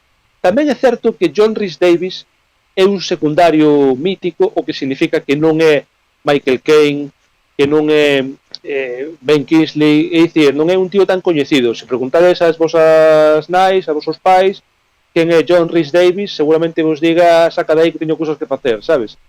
Pero chegou a protagonizar algunha película en plan, hola, son o señor principal desta historia que fai cousas e ao final non acaba... non quero meter a pata, o sea que vou recoñecer que non o sei, pero sí que creo que é un tío que ten demostrado moitísimo callo na industria, porque tanto che fai unha película destas como che aparece en superproducións de serie B directas a videoclub do calibre de, e atención, porque seguro que non sabíades que había unha terceira parte, do calibre de Anaconda 3. Ahora Estás me dicindo que fixo da Anaconda. no. Un tipo moi alto xa foi enano e ahora foi serpente xigante. No, pero é verdad que molaría que fixera de Anaconda. Eso xa sería, como sabes, el sumum. Pero Anaconda non sabía nin que había... había... Se non me falla a memoria, fai de magnate, non? De señor con panoja. Sí, porque... A ver, Fer, ti dicías que non sabías que había... Que non había sabía nin que varias... había segunda de Anaconda. Bueno, sí, Anacondas. Claro. Pero non sabía que había terceira. Hai unha segunda que é, tipo dicir, semiseria, porque, aínda que tamén é bastante o argumento chorras, sí que ten aínda uns certos efectos especiais. A aventura da primeira... Semiseria non, que as anacondas comen flores para ser xigantes. Bueno, aí pero moita seriedade non hai. É seria no sentido de que ves que está feita con medios modestos, pero non cantan os efectos especiais. Non sei se vos acordades que outro día, comentando así cousas que se podían aparecer neste episodio, alguén lle acordou unha escena moi mítica da Anaconda, creo que foi a Fer. Hombre, esa escena de que nos ensina que reciclar é bo, non? En concreto reciclaron a secuencia no que o barco abandona o porto, pois logo cando ven de volta é a mesma escena, pero dada para atrás, co cal temos esa cascada que tira para arriba, non? Unha maravilla de... Porque eu creo que aí se olvidaron de gravar que o barco volvía e tuveron que gravar en postproducción algo, en plan, hai que facer algo, hai que salir do apuro, que nadie se vai a fijar en que a cascada vai para arriba. Sabedes o bonito? Que estes fallos de edición, que non son máis que fallos de edición, cantan moito porque son sagas así un pouco humildes, que non se convertirán en grandes sagas do cine, como por exemplo Star Wars, porque se fora Star Wars non fallaríamos un fallo de edición. Habería unha explicación de algún Comic Legends e posteriormente en algunha serie canon na que dirían por que esa fervenza bota auga para arriba, sabes? Bueno, hai unha escena en Star Wars que un dos guerreiros imperiais destos tipos que van de blanco se dá un hostión que a cabeza cunha das portas que vai para arriba. E quedou na corte final. Hai algunha explicación na que se di que está borracho. Pero bueno, volvendo ao mundo de Anaconda, despois unha primeira parte, todos vos acordares, John Boyd o malo, creo recordar que Jennifer López é a boa naquela época na que facía pelis, bueno, ainda falla de vez en cando unha peli en Hollywood e tal, pero unha época na que creo recordar que estaba como máis a tope ca actuación, non? Despois fixeron unha segunda parte na que xa pasaban de calquera tipo de actor coñecido de continuar a historia da primeira e, bueno, fixeron... Unha película no que máis coñecido era Anaconda. Exactamente, Anaconda da casa dos Anaconda de arriba de toda a vida. E na terceira parte xa dixeron en plan, bueno, aquí a segunda fracasou por falta de pasta. Entón vamos chamar a dous dos grandes actores da historia do cine. Un é o mencionado John Rhys Davies. E o outro, todos nos recordamos aínda del, porque, bueno, é difícil olvidar un señor en calzoncillos rojos correndo pola area cun flotador con forma de supositorio xigante. Home. Seguro que me estou falando. Home, de Mitch Buchanan en persoa. Claro, pero como se chama Mitch Buchanan? Que conste que deste home fíxome moitísima gracia que tamén foi Nick Furia antes de que fose certo. antes de que fose o actual Nick Furia. Estamos falando Vale. de David Hasselhoff, por suposto, por se non quedaba claro. Por certo, non vin esa peli de Nick Furia, pero sí que vin o cartel no que sae David Hasselhoff correndo en plan bello, sabes, en plan enchepao, un pouco tal, un pouco raro a elección de carátula. Non ten nada que ver, pero eu tamén convido os espectadores e ointes que busquen en YouTube o actor que máis gracia fai como corre, que é Steven Seagal. Poñer Steven Seagal running en YouTube e despois darle máis gracias. Paso a recomendar Piraña 3D 2, na que tamén sale David Hasselhoff, e unha puta locura de pirañas en 3D e xente morrendo. Continuemos, por favor. Recomendamos xa se che gusta David Hasselhoff ou as pirañas en 3D ou que morra a xente. Nesta película que vos vou comentar hai 2 de 3, o sea que non está nada mal, tamén vos pode cundir, non hai unha puta piraña, pero hai unha anaconda feita, pois, outro día estaba falando dun tema que non ten nada que ver, Fere máis eu, e ele fixo unha comparación bastante guai dos deseños cutres como obxectos de Windows 98, non? Que se utilizan para portadas e para maquetas e para movidas para que non estaban pensados originalmente. Os bichiños estes negros que teñen unha idea, que está casi ca bombilliña. O clip que che daba por saco cando facías un traballo en primeiro de carreira, que che daba golpeciños na pantalla, no mismo nivel está Anaconda.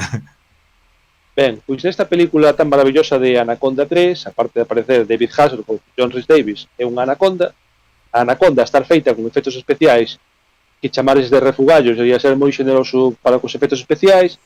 Digamos que se eu fixera unha anaconda de plastilina e a gravara moi de cerca nos planos que quero que apareza a anaconda, o resultado sería moito mellor. Entón, pois fixeron esta película con estes medios, directamente a videoclub, no que David Hasselhoff fai un papel que non me atrevo a dicir protagonista, pero sí que é o mítico antagonista que chupa moitísima a cámara. máis co prota, de feito. Notase que David Hasselhoff dixo, a ver, eu son o que máis cobra porque estou cobrando 300 pesetas por esta película. Sí, estou facendo un chiste en pesetas, así que quero chupar máis cámara que ninguén. A película vai de que as anacondas están experimentando con elas nunha instalación secreta dunha compañía dirixida por John Rhys Davies, que este señor, recordemos, Gimli, hijo de Groin. Que as instalacións secretas destas películas teñen unha pinta de polígono industrial abandonado, desto que aí antes facíanse barcos, pero veo a reconversión industrial e quedou así, pero con anacondas dentro. Xa non falemos dos sentinelas. Nesas películas nas que hai sentinelas sempre é señor A, señor B, os dous pozos cada un nunha porta con M16, entonces pasan esa porta e hai outros dous que se para esa imaxe, estou seguro, vou facer a segunda referencia a Steven Seagal esta noite, como cando parabas as pelis de Steven Seagal e dicías a ese tío xa o matou, estou seguro que son as mesmas persoas. Bueno, pois nunha instalación deste nivel, que tamén che digo unha cousa, que nunha peli teoría na que gastaron pasta como Resident Evil, máis ou menos ven sendo por aí o nivel, están experimentando con anacondas e crean unha macroanaconda, porque todo o mundo sabe que as anacondas non son suficientemente grandes e que ademais é moi boa idea experimentar con depredadores prácticamente perfectos da natureza para convertelos en depredadores aínda máis perfectos. Que é o que pasa cando se xoga a ser Deus? Que nos ensinou o cine que pasa cando se xoga a ser Deus? Que vos parece que pode pasar? Sale, spoiler, sale mal. Que comen ao tipo que está cagando. Creo recordar que pasan cousas parecidas a esas dúas. É dicir, as anacondas escapan e líase a de Dios. Pero onde se lía? Isto é moi importante, porque iso tamén xa deixa ver ata que punto esta produción era modesta. As anteriores aínda iban a gravar en entornos que puderan pasar por tropicales. Pois esta, directamente, a ver, os que sodes de Santiago, pensade no Monte Pedroso, os que non sedes de Santiago, pensade no monte con eucaliptos e piñeiros máis próximo das vosas casas, non? Estálo visualizando? Pois aí foi gravada Anaconda 3, porque basicamente vas ver un bosque bastante pouco frondoso, tipo parque, de especies caducifolias e de folla perenne, en xeral o ambiente tropical é nulo. outro día vi unha película de romanos na que había eucaliptos. Perdón pola interrupción, pero parecíame que viña a conto. Os romanos entre os eucaliptos están moi nesta Non, línea. non estarías vendo Xena, porque vou decir que, non sei se vos acordades que en Xena, a antiga Grecia, eran bosques en Nova Zelanda. Entonces todo aquilo cantaba a que era de todo menos grego. Pois esta película é non estou tan versado en árbores, entón non me cantou tanto no momento, supoño. Non biche tanto Xena como para decir, joder, esa especie caduciforia que sale no fondo de Xena é de bosque atlántico. Eu acordo de Xena apartando uns fieitos que parecía que estaban na lúa de Endor, que iban a aparecer ali uns Ewoks, e para Xena por aquí pero Fuco, está aquí. E ti estabas dicindo que ti con 7 anos vendo, eso non é bosque mediterráneo, eso Sí, porque eu teño hai coco lacao, vendo la 2. A min a suspensión de incredulidade jodeume completamente miña nai con 6 ou 7 anos, pero para sempre vendo a serie irmá de Xena, que era Hércules. Eu estaba ali todo feliz como colacao as miñas galletas vendo Hércules, e chegou miña nai e preguntou: "Menino, que estás vendo?" E dixenlle: "Hércules, mamá."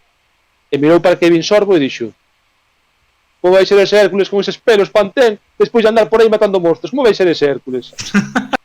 E ese día miña nai cargouse para sempre o meu a visión dun neno para ver estas películas. Joder, despois deso sempre penso no departamento de maquillaxe e digo: joder, están demasiado maquiados, non poden ser. Joder, eso recórdame a min vendo Superman con meu pai e meu pai poñendo caras.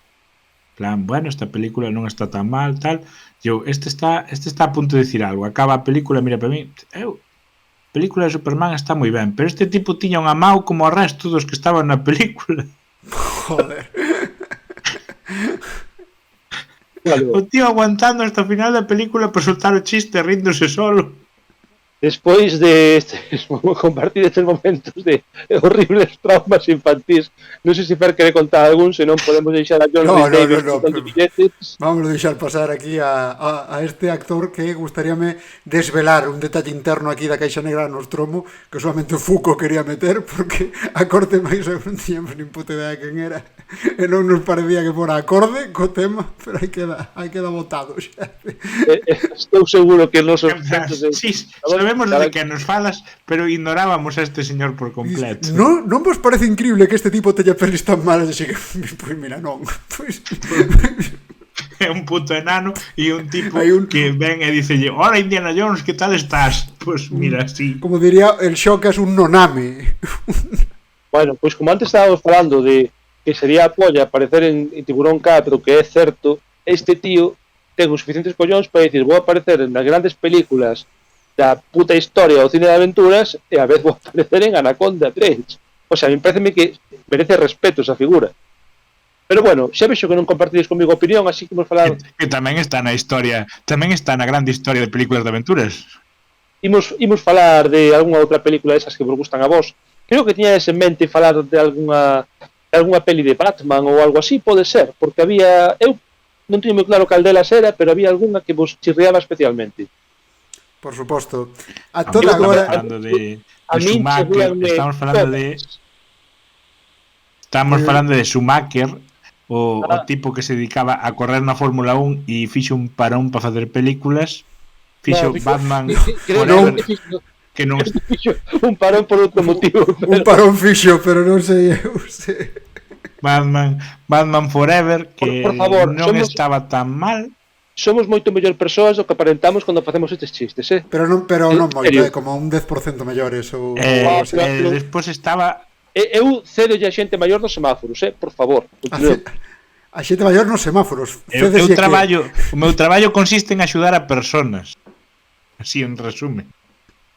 Pero Batman... Axudas a que? Vale.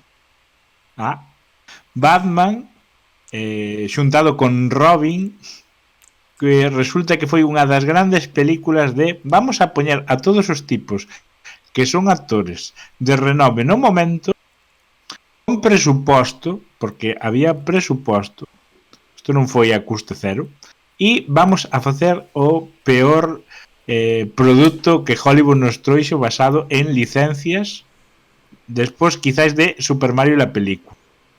y estamos ante Para un ver peliculón onde hai como a batitarxeta de crédito que saca Batman nun momento no que Hiedra Venenosa estaba sendo pujada para ver que andaba máis cartos para leválo para casa, sí. Claro, Esa escena existe. Foches directo aí a pinchar oso, xa que con a tarxeta de crédito non vai a ser que se nos esqueza, pero sí, momento pero épico. cales son eses directores, eses actores dos que falas que Claro. xustifican pelos do programa? Claro, É actorazo. isto é unha peli que ante a súa falta de destreza no guión o que fai é tirar de grandes nomes, o sea, todo agora estamos falando de actores que fixeron moitas pelis malas, isto é unha peli mala que salpica moitísimos actores, non? Empezando, por suposto, polo protagonista Batman, ese George Clooney que le levaba cartel de estrela por completo. De aquí a vender máquinas de café. Pasou desto a vender Nespressos. Tal cual, 100%. Despois temos a Chris O'Donnell, que directamente eu penso que se desfixo, non? Como unha víctima de Thanos, non? Un pouco como que se desvaneceu despois desta película, non sei eu se fixo nada máis así moi salientable. Temos tamén a Uma Thurman no papel de Hiedra Venenosa, non sei como se di Hiedra en galego, por certo, non... Aí colledesme e dai chama hierba venenosa e tiramos dicionario da RAG, non? Aí ve o meu favorito de todos, que é, por suposto, Arnold Schwarzenegger no papel de Mr. Frío, non? Que é unha peli que son todo boas decisións do principio encadenadas. De principio a fin, sí. Porque vamos a ver, aquí hai que poñerse un pouco en antecedentes. Nos viñamos de principios dos 90, que as pelis de Batman de Tim Burton que tuveron moitísimo éxito, oscuras, góticas, bueno, a primeira sobre todo, góticas, con Batman matando xente, adultas, non? Pero el di, no, mira, isto de Tim Burton non, pero vamos a continuar con isto, vamos a contratar aquí a Joel Schumacher e vamos a encargarlle que faga o mesmo, que faga unha continuación. Pero máis para a familia e que podamos vender xoguetes de McDonald's. Dentro do mesmo universo. Dentro do mesmo universo, sí. Supónse que era unha continuación. Entón, claro, pois el as decisións que toma son non manter a ningún dos actores orixinais, excepto Alfred, o máis importante de todos, Alfred, e despois Harvey Dent, temos que recordar que nas películas de este home, Harvey Dent era negro e o blanquificou para convertilo en dous caras de repente. Eso na previa. Harvey Dent era Lando Calrissian, que xa tiña pinta de que iba a liar pardísimo. En plan, sinto, fixen un trato co Imperio que os manterá afastados de aquí para sempre. Imagínate ese home facendo de dúas caras. Imagínate ese home facendo dúas caras, houbera sido para botar por fora.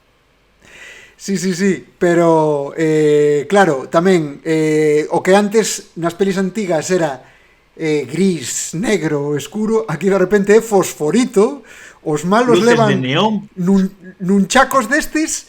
Vos acordadevos dos reloxos aqueles que brillaban na escuridade, que se cargaban co sol, así, nun chacos que brillan na escuridade.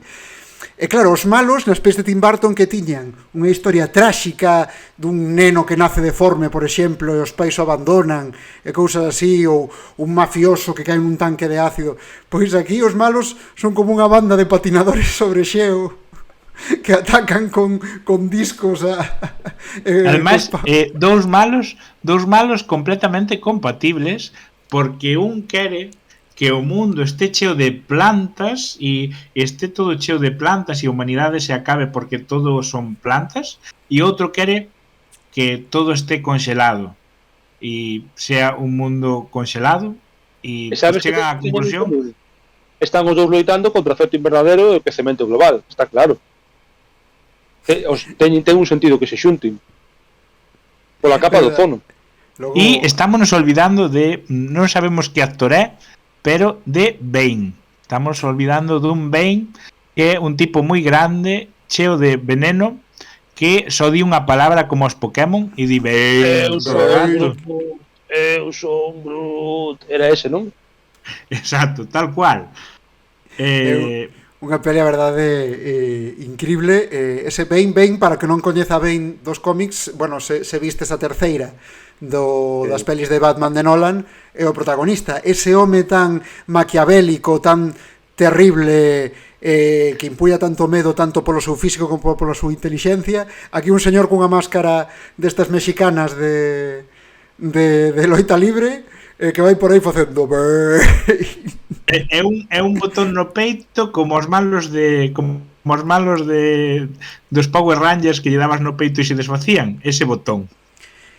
E tampouco esquezamos estas partes tan homoeróticas, non? Cas que nos deleita Joel Schumacher, con estes primeiros planos de cando se visten e se lles ve esas cachas que quedan pretas no pantalón de coiro de Batman aí, cremalleira para arriba, pantalón para arriba, e de repente, como non, esa armadura con eses pezonciños os batipezóns de Batman, os batipezóns, unha maravilla. Vos imaginar o equipo de diseño, o sea, o diseño de vestiarios e tal desa película.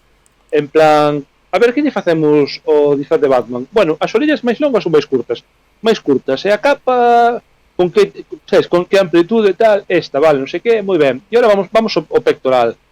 Pezóns, non? Como que pezóns? Claro, pezóns. Non sei, ese non queda raro. E cando que meten pezóns. Que meten a Batgirl como personaxe, pero cargándose o personaxe de orixe. Eu teño unha pregunta cos pezóns moi importante.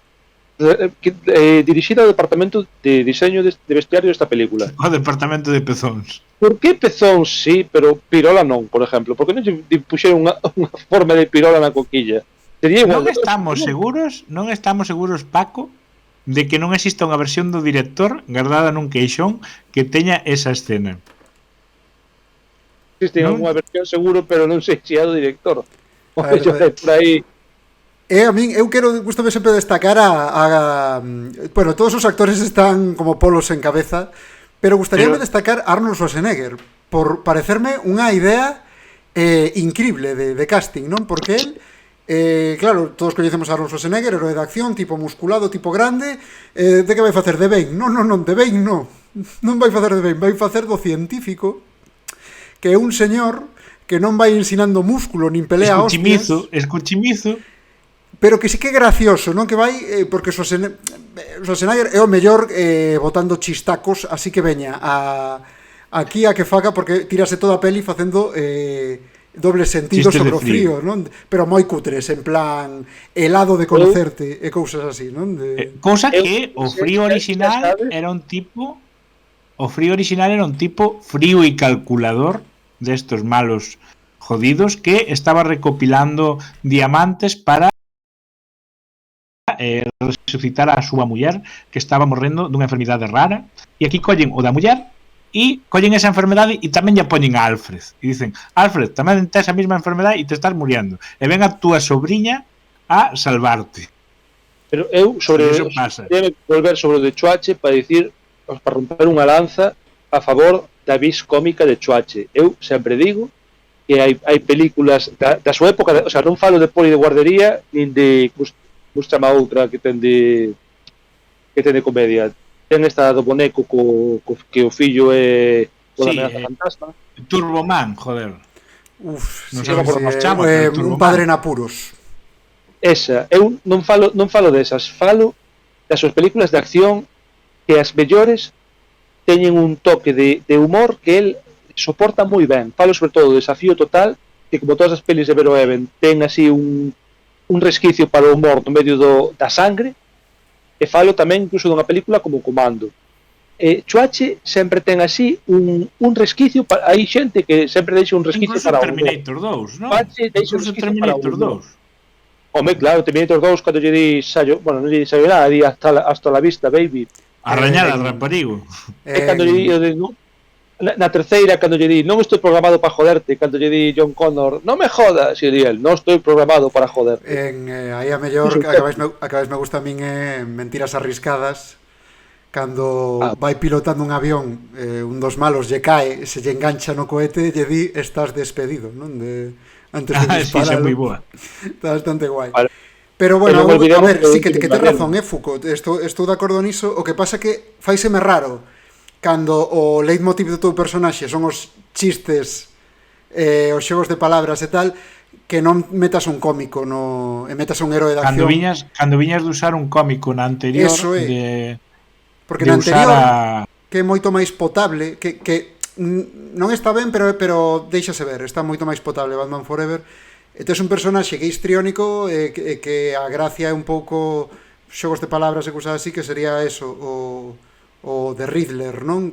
Bueno, sí, pero as caras de Jim Carrey é o que salva Eso. a película. Non, sí, pero é o que digo, que a Jim Carrey pégalle ese personaxe, non? E aquí, pois, pois non sei, pero faiseme unha elección de casting moi extraña. Bueno, Todo mal. Se resumen, todo mal. Todo mal, pero tan mal que está ben, diría eu. E destas pelis tan malas, pero divertidas de ver, que podes plantexarte velas para rir delas. Si colles a planta adecuada, é unha película divertida, pero tens que ter esa planta encima. E por mí xa, Bueno, destrozamos algo máis. Deixámoslo aí, non? concluímos Imos ao seguinte cousa a destrozar. concluímos que esa película destrozou a vida de todos os actores que apareceron nela. Cortou as súas alas, por decirlo de alguma maneira. Porque falabas antes tamén de Batgirl, que tamén era... Como chamaba esa rapaza? Que tamén estaba despegando muitísimo naquela época. E nunca Da que nos olvidamos todos.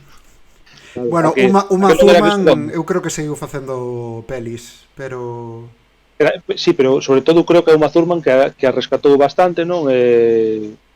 Tarantino con Pulp Fiction deulle aí como oportunidade de redención. No, Pulp Fiction non, home, con Kill Bill. Un Kill Bill, joder, perdón, Pulp Kill Fiction Bill. é 94, estaba pensando en Kill Bill. Bueno, creo que non nos queda moito máis que E destrozar. agora debelle moitos favores. Uma Truman debelle moitos favores. O pobre, cando vai facer unha peli mala, dice, bueno, pues aparezco, hombre, claro. Como para decirche que non despois de sacarme do fango. Bueno, ahora vamos falar de outro tipo de fango non menos cheirento e putrefacto, porque imos falar de cine francés, que vos parece? Creo que Fer ten unhas opinións moi marcadas sobre o cine francés. Teño, non do cine en xeral, pero sí das comedias. Aquí gustaríame, bueno, a xente do podcast non me ve, pero me vou a chegar a cámara, que é franceses non tendes puta gracia. Estou ata os huevos da comedia do ano francesa, porque sempre hai unha comedia do ano francesa, que chega a España e non la meten polos ollos, e eu non entendo quen carallo en España vai ver esa mierda. Eu de verdade que este tipo de humor non o entendo. É tontorrón, é rancio, é infantiloide, pero quen carallo vai ver esas Estás pelis, falando do tío? humor español? Estás falando do humor español ou do francés? No, estou falando do francés. O español comproche a semellanza, pero cambio de infantiloide por sexual.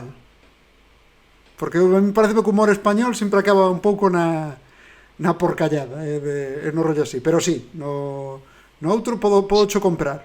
Pero polo menos manexas os códigos e aínda te pode facer gracia. Pero no francés, tío... Que oiche, que lles mola? Perfecto, respecto. Eu o que non entendo é que sempre acaben aquí esas pelis e que lles vaya ben en Pero taquilla. de que película non estás falando concretamente? Quedouche tan, pero que non lle chamen matrimonio. Eso, pero que... Pero que non lle chamen humor. Estou como a xente que cando que non lle mola o humor negro e non di non me fai gracia, di isto non é humor, sabes? Isto é parecido a isto de... Non é que eu non entenda este tipo de humor, é que non é humor, non? Pois un pouco así. Bueno, pero estaremos de acordo en que o cine francés... Sí, dime, Fer. No, iba agora a enlazar co tema, pero se queres seguir rajando o cine francés, bueno, vía libre, Foucault. Eu digo que estaremos de acordo que o cine francés, con todos os seus defectos e virtudes, que sin dúbida os ten, chegou a grandes xigantes da interpretación, e tamén a xente que igual non é tan xigante da interpretación, pero que sí que tivo unha carreira moi fulgurante fora das fronteiras francesas. Estou pensando nun actor que, por certo, é de orixe española, andaluza, se non me equivoco, que todos coñecemos como Jean Reno. Eso Estaremos é. todos de acordo. Tío fixo pelis a hostia. Eso é. Como Estou de acordo. como Wasabi. Wasabi Ronin. Cuidado. Ronin, tío. Xa non me Ronin. acordaba da película. É unha vergonza. Nunha porque película na que conocía todo o mundo nesa película, en plan, vamos a entrar aquí, espera que conozco ao porteiro. Por que o conoces? Porque estudiou comigo. Conozco a este tipo. Por qué? Porque estudiou comigo. Ronin está, a ver, eu teño, como non me escolle no top 3, eu teño un top 4 de películas de acción dos anos 90. Incluen, sin saber moi ben como en que orden poñelas, Ronin, Hit, Persia se pira porque non lle parece nada interesante escutar outra vez a miña clasificación de películas dos 90, Die Hard with a Vengeance, un de Cristal 3, e, por suposto, The Rock, a Roca, con Sean Connery e Nicolas Cage. Joder, Entonces, Fuco, son palabras meirantes. Bueno, centrémonos en falar mal de Jean Reno. Estás mencionando tantas películas que non vai dar abasto a corte para spoilealas todas aquí. No, pues Jean Reno, precisamente, del quería falar porque é culpable dunha destas comedias francesas horribles que tuven o prazer, ademais, de ver nun entorno privilexiado como é a Renfe, non? Dentro do tren, con estes cascos grises magníficos. E a peli chámase El Chef, la receta de la felicidad. Que isto tuve que buscar porque para min era a puta mierda a peli do cociñeiro de Jean Reno. Pero por que ten un título tan largo? Que sei, tío, porque son franceses, son veñense arriba, eu que sei, será difícil de traducir. Imagínate a cola de xente no cine porque todos van a ver unha película cun nome larguísimo. El Chef, la receta de la felicidad. El Chef, la receta de la felicidad. Ao final é que vas para o cociñeiro ese. En francés chámase, franceses como un chef. É dicir, que isto volve a ser outro caso de cabrón traductor español que desplota o nome da película porque non lle gusta como soa. Outro caso de creatividade da traducción española, non? Bueno, que pasa nesa película, Fer? Pois nesa película bueno, unha temática moi francesa tamén, non? A da alta cociña e tal. Aí temos a Jean Reno que é un pouco un cociñeiro de renome, pero que está un pouco quedando atrás, non? Que a súa cociña pois xa se ve como demasiado tradicional, el é así un pouco máis apaixoado do tradicional, e o novo é como que o desprecia, pero a xente o demanda, entón el ve que se queda atrás. Tengo aquí un tipo como medio de prácticas así con el que o convence para investigar cousas novas. Entón, bueno, pois ten o rival que fai así, pois, cociña molecular e cousas así, os tipos infiltranse para roubarlle as recetas e cousas así. Bueno, e a peli me sonando moi o gran sushi, eso que víamos cando éramos pequenos. É verdade. ¿Sabes? O cartel da película, eu quería poñer unha clasificación das pelis de Jean Reno. As pelis de Jean Reno boas son nas que ten barba, e as pelis malas son as que está afeitado, como o caso desta. Por exemplo, pode ser unha clasificación válida. Pois mira, non pensara, pero cómprocho. Aquí temos grandes momentos, bueno, aquí o humor ven un pouco deso, non? Do tipo famoso, serio, bello tradicionalista, que sería Jean Reno, e o do home novo, pero un pouco máis torpón, menos serio, que representa a modernidade, non? É un pouco como eses choques e a súa forma de aprender a traballar xuntos para resolver isto. E polo medio, pois, farán cousas como infiltrarse en un restaurante vestidos de muller xaponesa, en plan geisha, o cal, pois, tirando unha vez máis dese recurso humorístico de disfrazarse de muller, non? De martes e 13, No, pero eso resulta ofensivo por dous motivos distintos. Por disfrazarse de muller e, ademais, por disfrazarse de muller oriental. O sea, é como un combo break de pajaresicismo. Disfrazáronse da muller de Ben Kingsley. Estásme creando a dúbida de se en Francia realmente teñen pensións dignas para retirarse a tempo. Porque o que me estás describindo é necesito comer por non favor. te preocupes, porque Jean Reno ten cartos abondo para retirarse gracias ás súas actuacións no cine norteamericano como na excelente León o Profesional ou noutra película excelente que estou disposto a dicir que non debería estar hoxe aquí incluída, como é Godzilla do ano 98, creo, unha película que eu de neno disfrutei moitísimo. E de adulto vino unha vez e prefiro olvidala.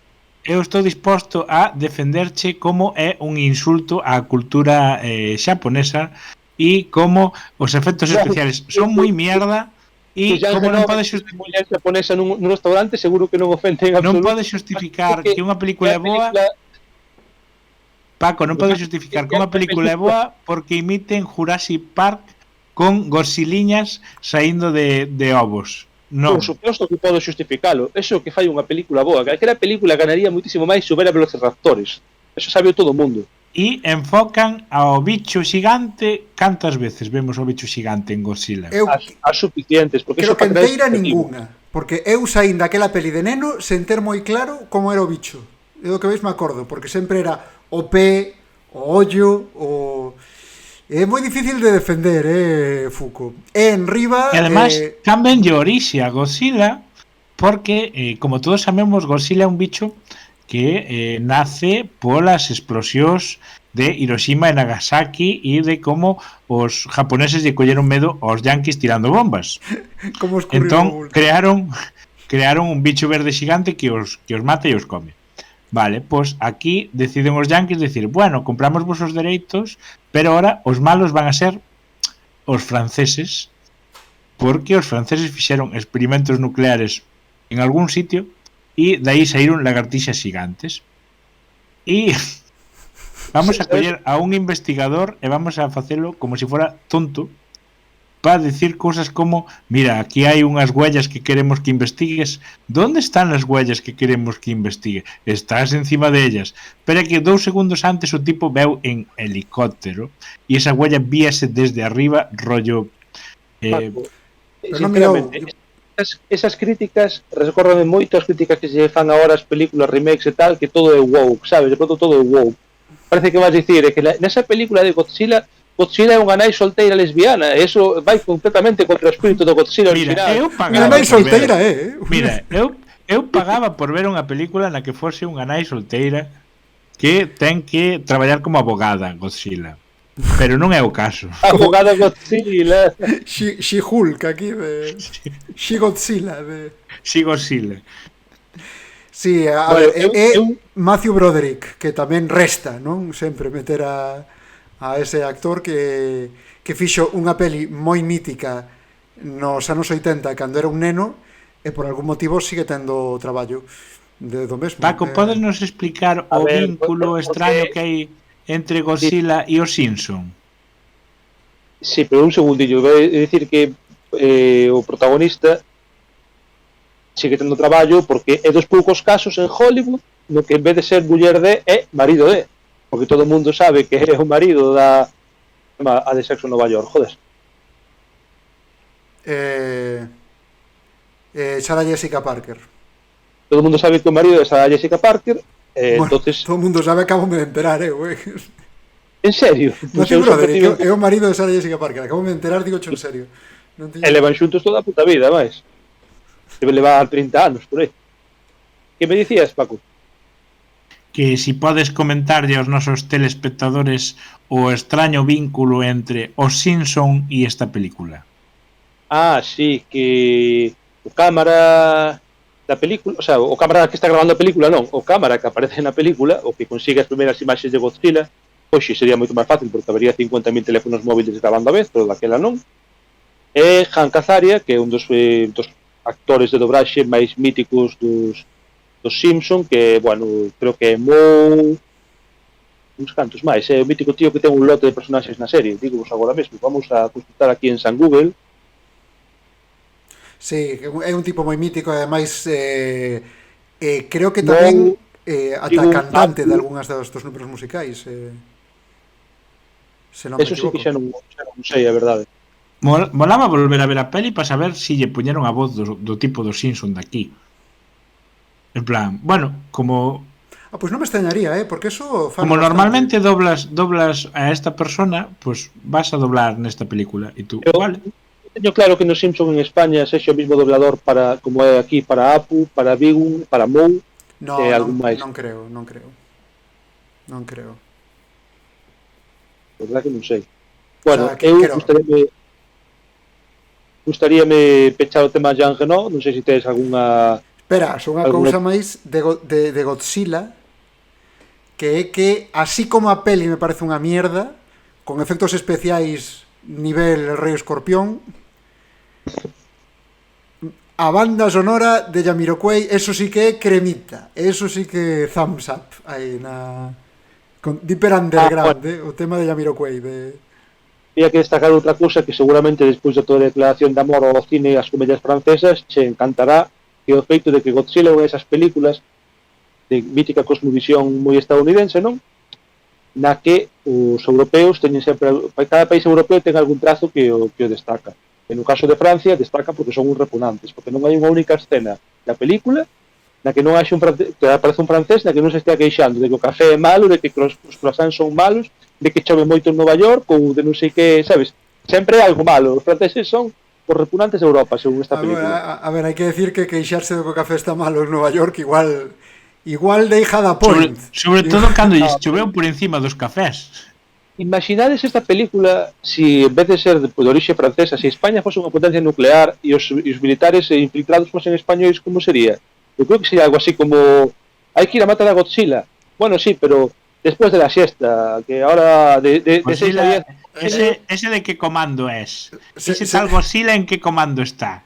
Claro, entonces dirían algo así como lo mataré y haré el plato típico de mi pueblo con él. ¡Burritos! Eso, iba a decir eu. Se dixeran da sexta ainda medio acertaban, pero a historia sería eso de a esto le llamas taco, non dirían aí, ¿no?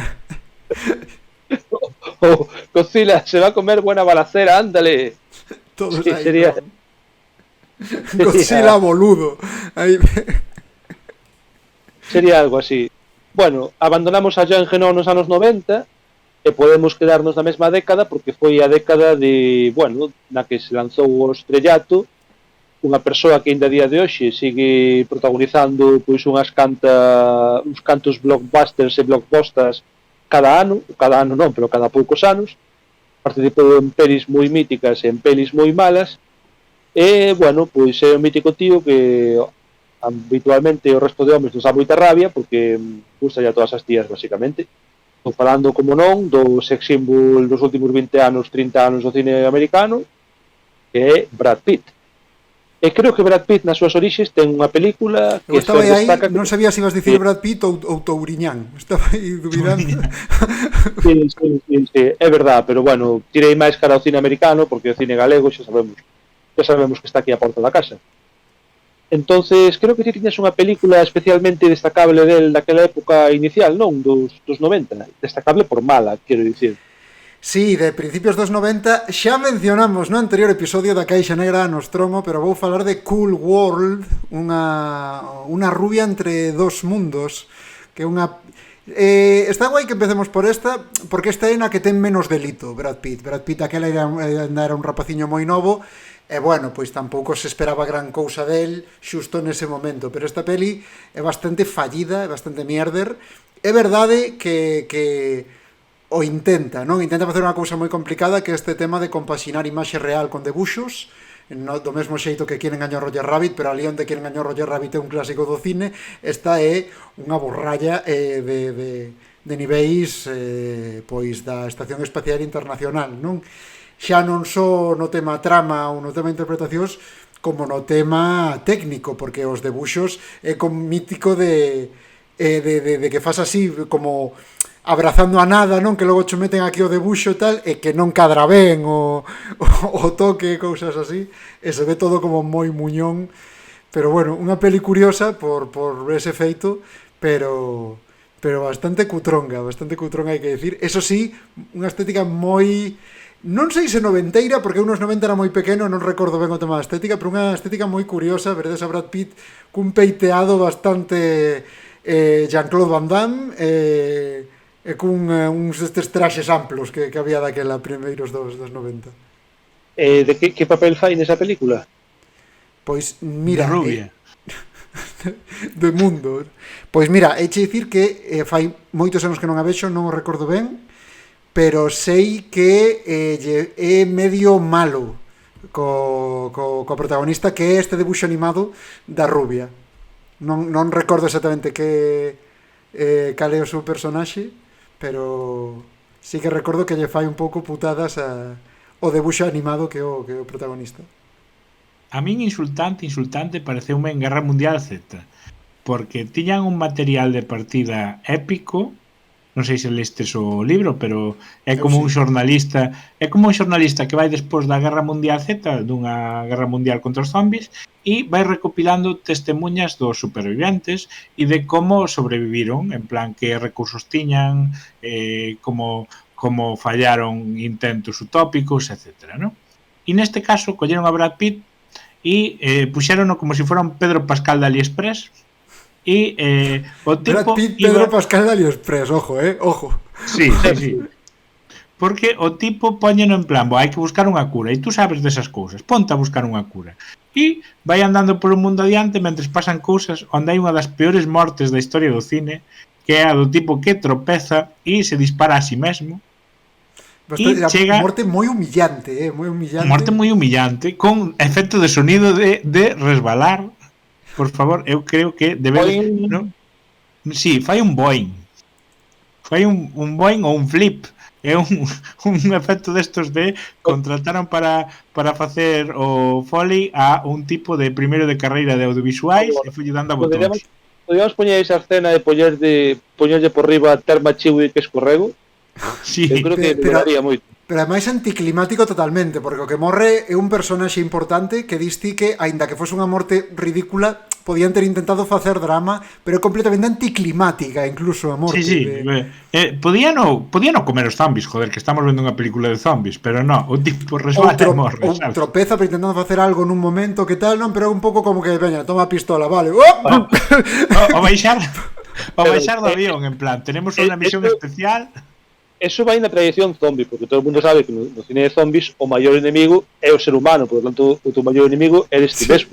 E despois a min encanta máis resolución que lle dan ao asunto. No, pero mola, porque Brad Pitt está toda a película pensando, porque é un tipo que pensa moito, é un investigador, nada máis e nada menos. Entón está toda a película pensando como pode derrotar os zombies. E ve que os zombies pues, non morden a un leproso e diste, joder, pues vaya, non morden a un tipo con catarro e dices tú, claro, non morden a un tipo con catarro e dices tú, bueno, non morden a un tipo e vai sumando, non? E di, joder, ao mellor os zombies cheiran ou ven que estás maliño e dicen, joder, tú que tes COVID non che vou pegar ahora o virus zombie que é unha putada, non te vou a morder, sigo pa diante. Despois hai escenas nas que van además como así en masa e hai un tipo malo que está así como constipado e o esquivan. Entón chega, espeta o avión no que vai no centro de control de enfermedades, baixase do avión co pelo quieto, en plan, Dios mío, quero ir á mesma peluquería que él porque acaba de espetarse, dar 1000 hostias, sudar a Cristo e o pelo sigue no sitio. Baixas, vai ao centro de control de enfermedades e dice, mira, quero probar unha hipótesis, creo que non me van a morder si enfermo. Onde están as enfermedades que guardades? Bueno, están nun almacén e están sin etiquetar, entonces o mellor non sabes o que te sí, vamos sin etiquetar, o sea, quédache ébola, si teño algo aí no almacén. No laboratorio están sin etiquetar, non sei por qué. Claro, é que a mí eso ten unha pinta de sergas. Que, pregúntome, esta película está grabada en Galicia ou non? Están sin etiquetar. Tú vai. Porque a mí eso pareceme sergas completamente. Tú vai, pincha tú que podas. E sabemos se morres ou non. O menú degustación de enfermedades. É como tío de transporte que che iba a pintar a casa e iba a che pinchar a casa e facía como se fora un camarero. Pois igual, claro. Señor, coño os tubitos de ensayo, mira así e di, pois esta podía ser peor, podía ser unha película francesa que lle gusta gafer e Brad Pitt decir, hoy me apetece unha cena de picoteo. Hola, la buen día. No, pero moloume antes, quero destacar comentario de antes que nos estábamos falando do tipo que morre porque tropeza e pega un tiro na cabeza. de que isto a corte do director e a min que nos suscita a risa, a Paco suscitoulle sí, claro, porque o home é o meirande enemigo de sí mesmo, que joder, a mí tesme flipado un pouco, porque El aquí, capitalismo. Paco máis é o ja, menudo pringao, Pero- el lobo es un hombre para el hombre. Ao final eres o teu propio inimigo. A clave da comedia está en que pareza que non estás facendo comedia. Mítico de contar chistes nun funeral. Esa é... É que eu imagino o tipo que Non comprou os entendedes o dereitos, botánico.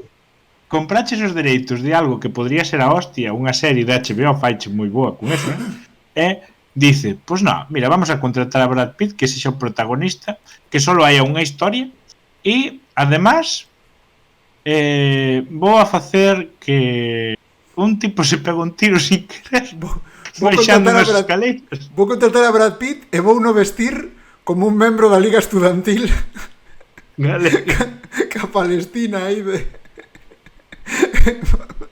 A min dos desa peli comités solo me mola abertos de o momento- facultade. Solo me mola o momento de temos que facer que os zombies non nos mordan. Tes unhas revistas vellas.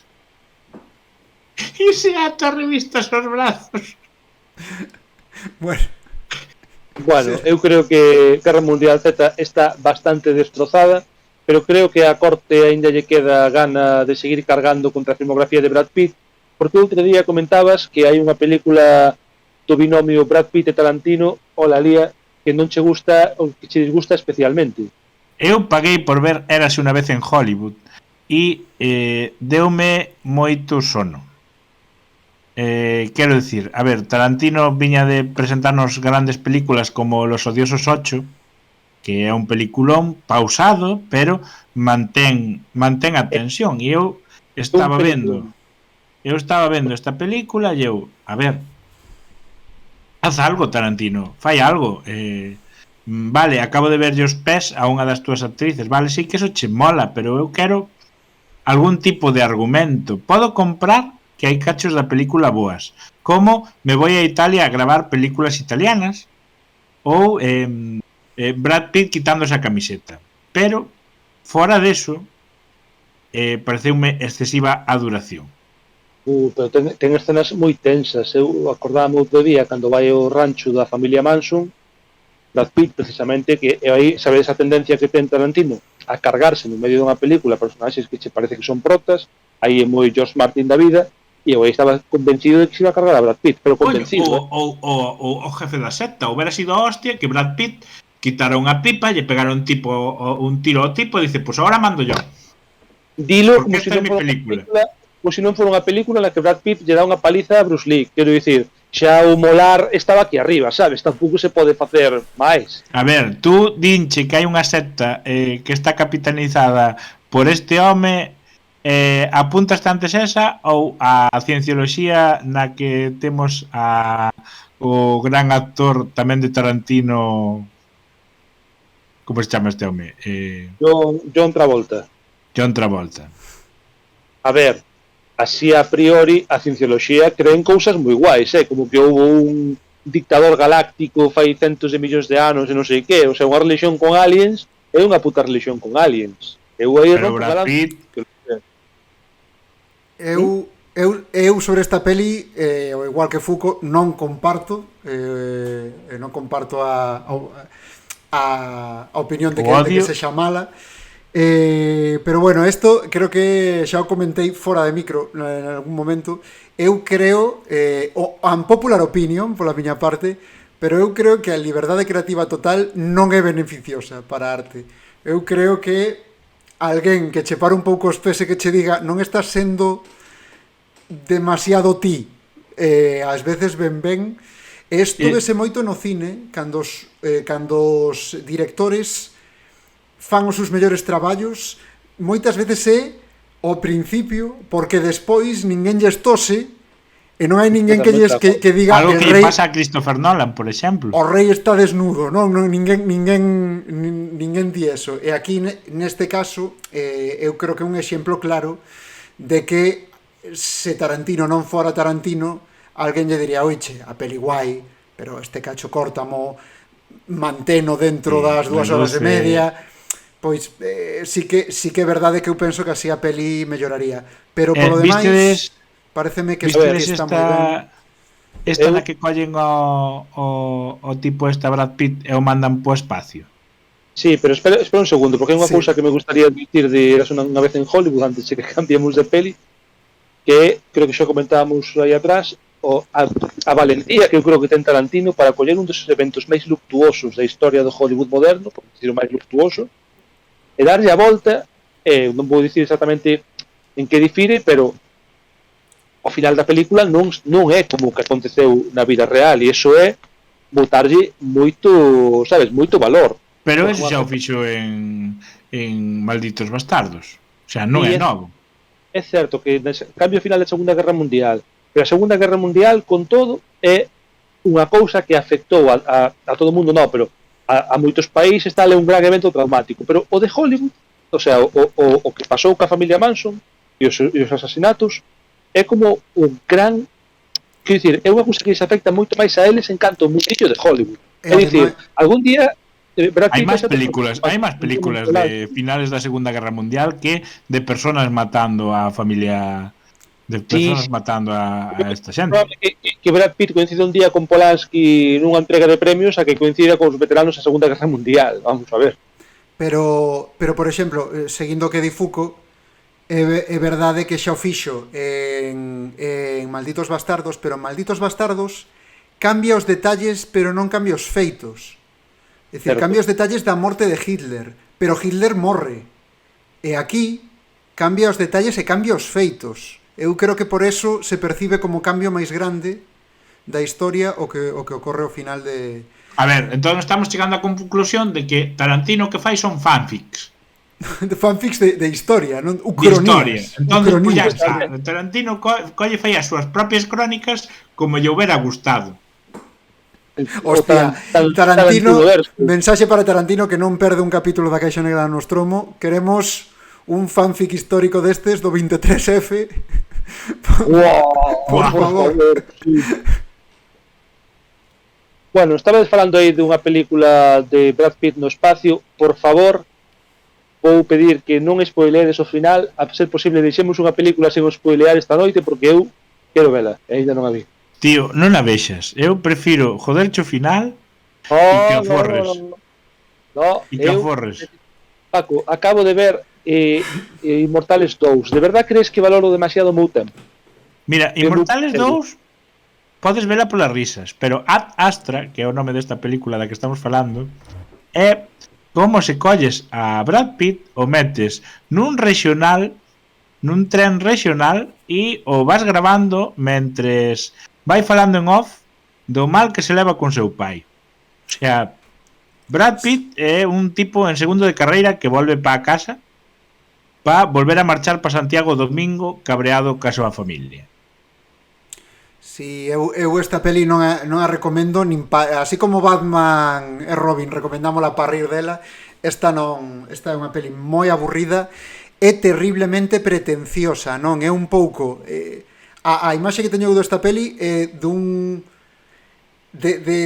fulano que de 17 anos que ve 2001 Odisea no espacio e se flipa e di, buah, pois eu tamén.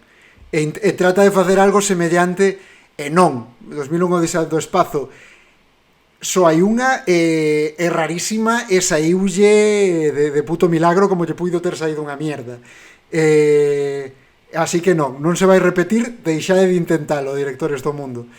En este caso, pois eso, é unha peli moi lenta e extremadamente pretenciosa, non? Eses momentos de que se entende por profundidade nesta peli, que é como vai ir na nave polo espacio mentres mira pola xaneliña aí o astronauta dicindo que a vida non somos senón polvo de estrelas no infinito e non camiñamos a todo desconocido. É o personaxe de 13 badaladas.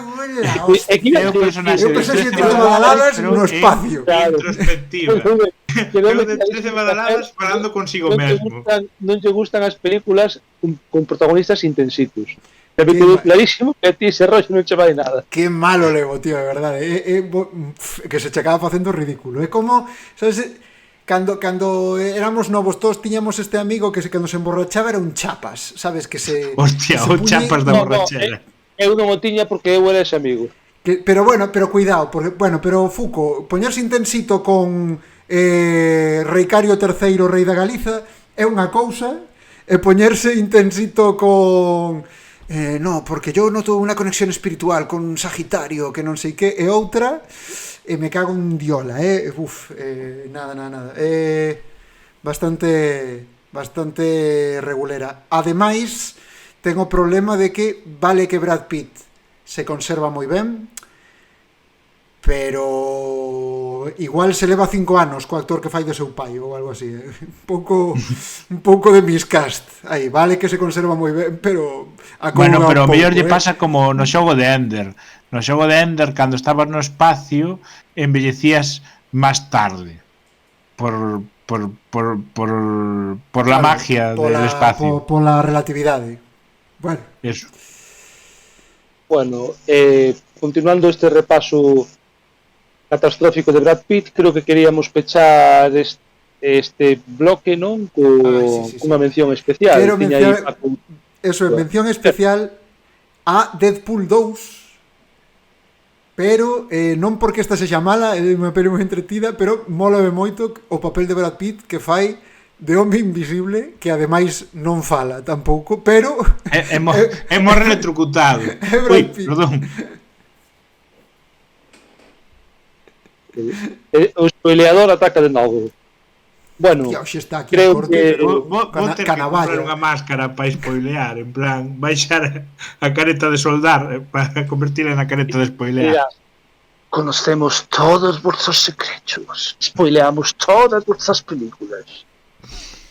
Eso fago yo, rapaces, para que me fagan caso. Ou me facedes caso ou vos conto como acaba esta serie que ainda non vistes, merda. Vale, despois desta revelación de maltrato infantil, creo que podemos cortar aquí este bloque, tomar un pequeno descanso, podedes ir facer piso o que queirades, vémonos aquí dentro dun minuto, non te vayas, espectador ou ointe.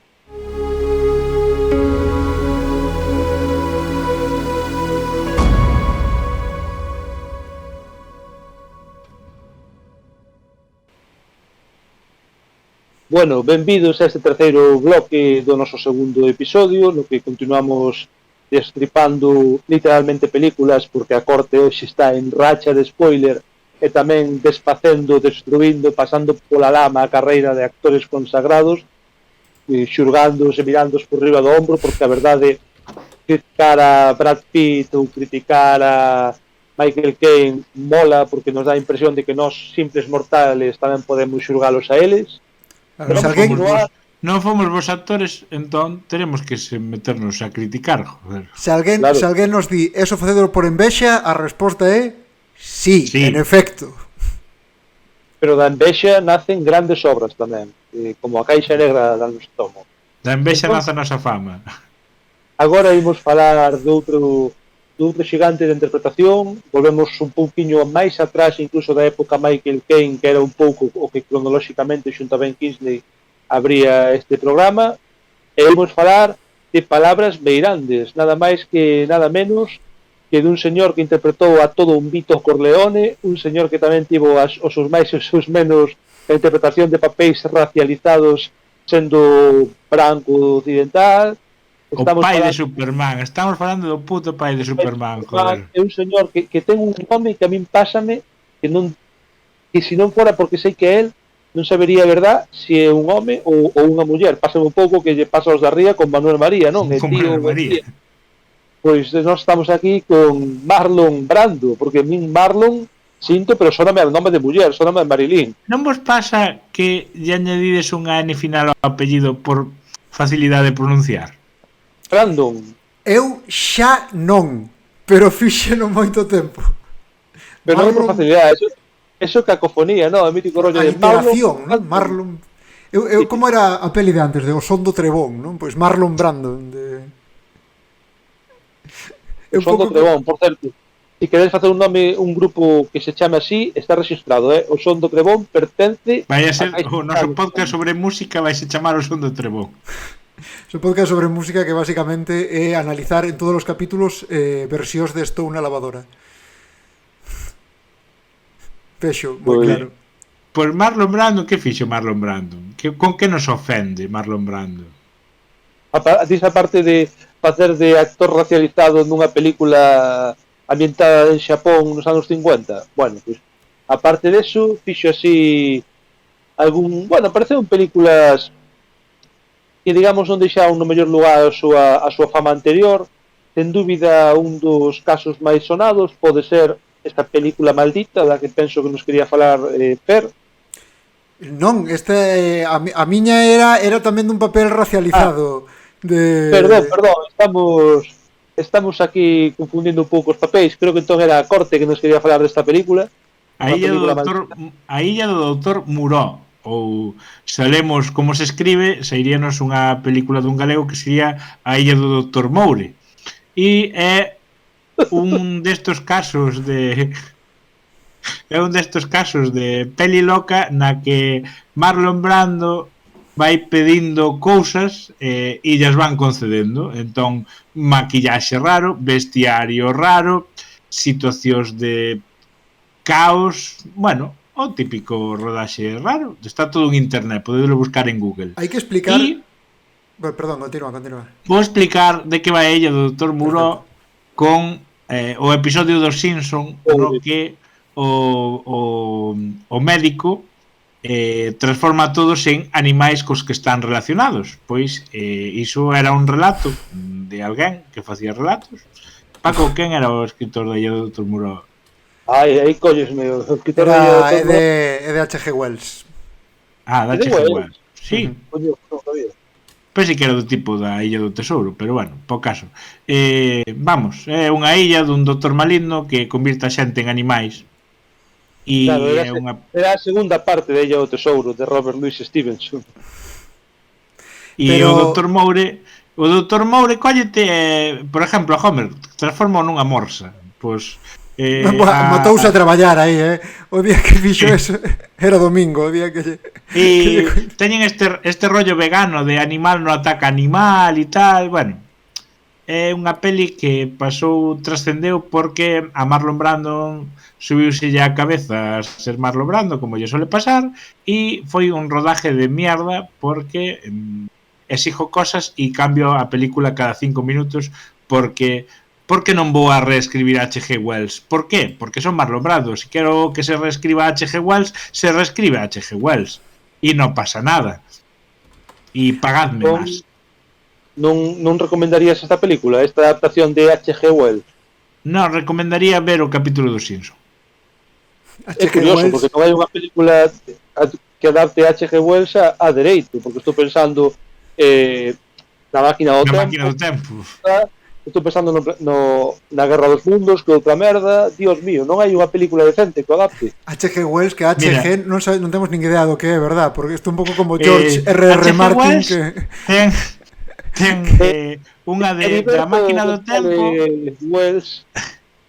H.G. Wells ten unha da máquina do tempo bella, non a que vimos todos. Hai unha anterior, así como setentera, na que, cando chegan a casa dos Morgulls ou dos tipos que viven baixo da terra, é un edificio xigante. Si, esa vina. É un edificio... Era nova, pero tamén vina antiga. É un edificio bello, así, raro, como construído dunha forma moi extraña. Estou vendo a película con meu pai e di: coño, sí que está no futuro. Eu, hello, papá, por que sabes que está no futuro? Hello, non ves a cidade da cultura? Eu, cago en Dios, outra película que me jodes. Por certo, se queres recibirvos a él o xeito, chamábase Herbert George Wells. Non, ben. meu pai chamase Juan Cela. Hai que decir Vale, respecto á adaptación de A illa do Dr. Muró, que é unha destas adaptacións malditas que se intentaron moitas veces ao longo da historia do cine e nunca, sempre con rodaxes terribles e nunca a bo porto, como lle pasou a a outras pelis como pode ser Don Quixote. Ou Dune. Dune veremos como acaba este intento de Villeneuve, pero sí, como Dune ou como Don Quixote, non hai un pouco de maldición aí con este libro. É unha pena porque debe ser moi importante para a cultura americana a xulgar pola cantidade de medios nos que a referencian e nos que fan parodias dela. Xa van dúas películas que as fixo mellor os Simpson. Dades vos conta. É verdade. Non estamos falando de Paranormal Activity, que tamén fixo mellor os Simpson. Estou Bueno, buscando aquí, perdón, antes falaches que quería falar un pouco antes de pasar do tema Marlon Brando, do tema que dixeches antes de interpretar actores de outras etnias. O exemplo de Xapón que puxeches, busquei aquí, o título é La casa del té de la luna de agosto, unha peli bastante antiga en blanco e negro que eu, a verdade, descubrín preparando este... Sabedes que en Superman non se aprendeu os diálogos e lle apuntou todos os diálogos que tiña no cueiro do bebé que facía de seu fillo? Joder. Eso pareceme épico. O sea, que o tipo estaba en plan... Kal-El, debes... E pasando a página xirando o bebé. Sí. No, eu quería... Pasadme al siguiente bebé, que ya he pasado la página. Eu quería outro bebé. Eu quería comentar que tamén ten outro exemplo destes, que sería a peli de Candy, na que fai de gurú hindú, que neste caso ten bastante delito polo tema de pel pintada directamente, non? Para estar máis moreno. Bueno, polo menos Fer non fixo de Candy. Hard Candy, cuidado, Ou Hard Candy. Pero de que vai esa peli de Candy? Non escoitaba falar dela nunca, verdade? Candy, é unha peli bastante chunga. Vai dunha rapaza nova que empeza a ser cun escritor, como que escritor lle ensina os placeres da vida, que hai que deixarse fluir e non sei que. Entón, bueno, empezan pois... Moi relacionado con Hard Candy, a verdad. Sí. Sí, seguro que sí.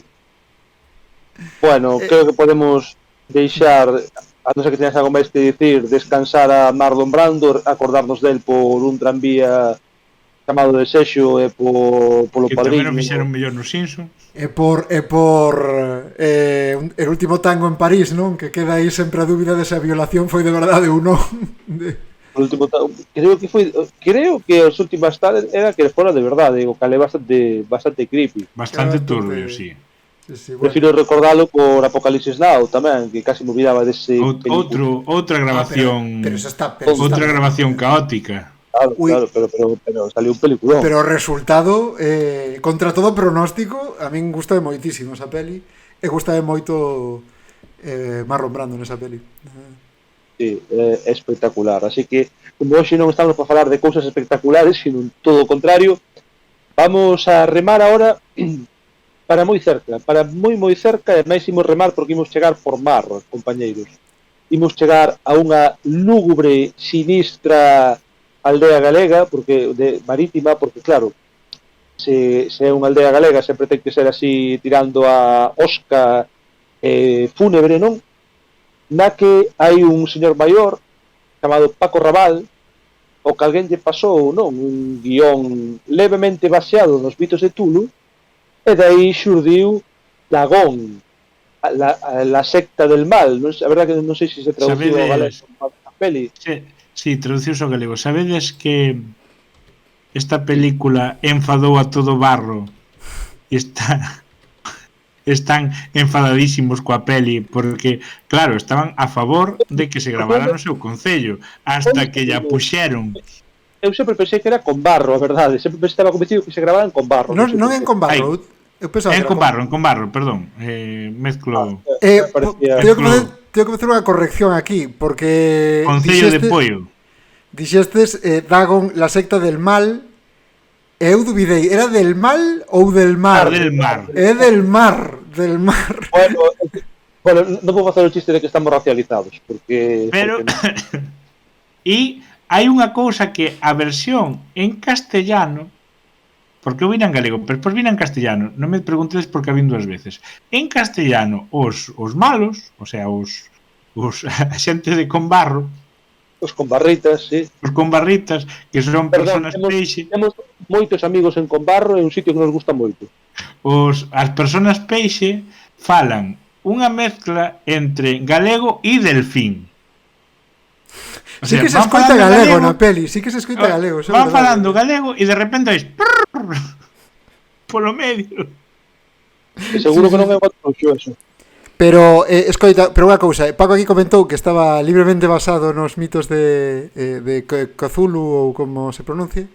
Eu Congeada, fijo. Non son un gran fan de Lovecraft, pero teño entendido que está bastante, o sea, que realmente é a adaptación cinematográfica de A sombra sobre Innsmouth, de outro libro que non é de Cthulhu, pero sí que é esta mitoloxía de deuses primixenios. Ten outra anécdota moi épica. H.P. Lovecraft, outro que non sabes o que é. Ten outra cousa moi épica.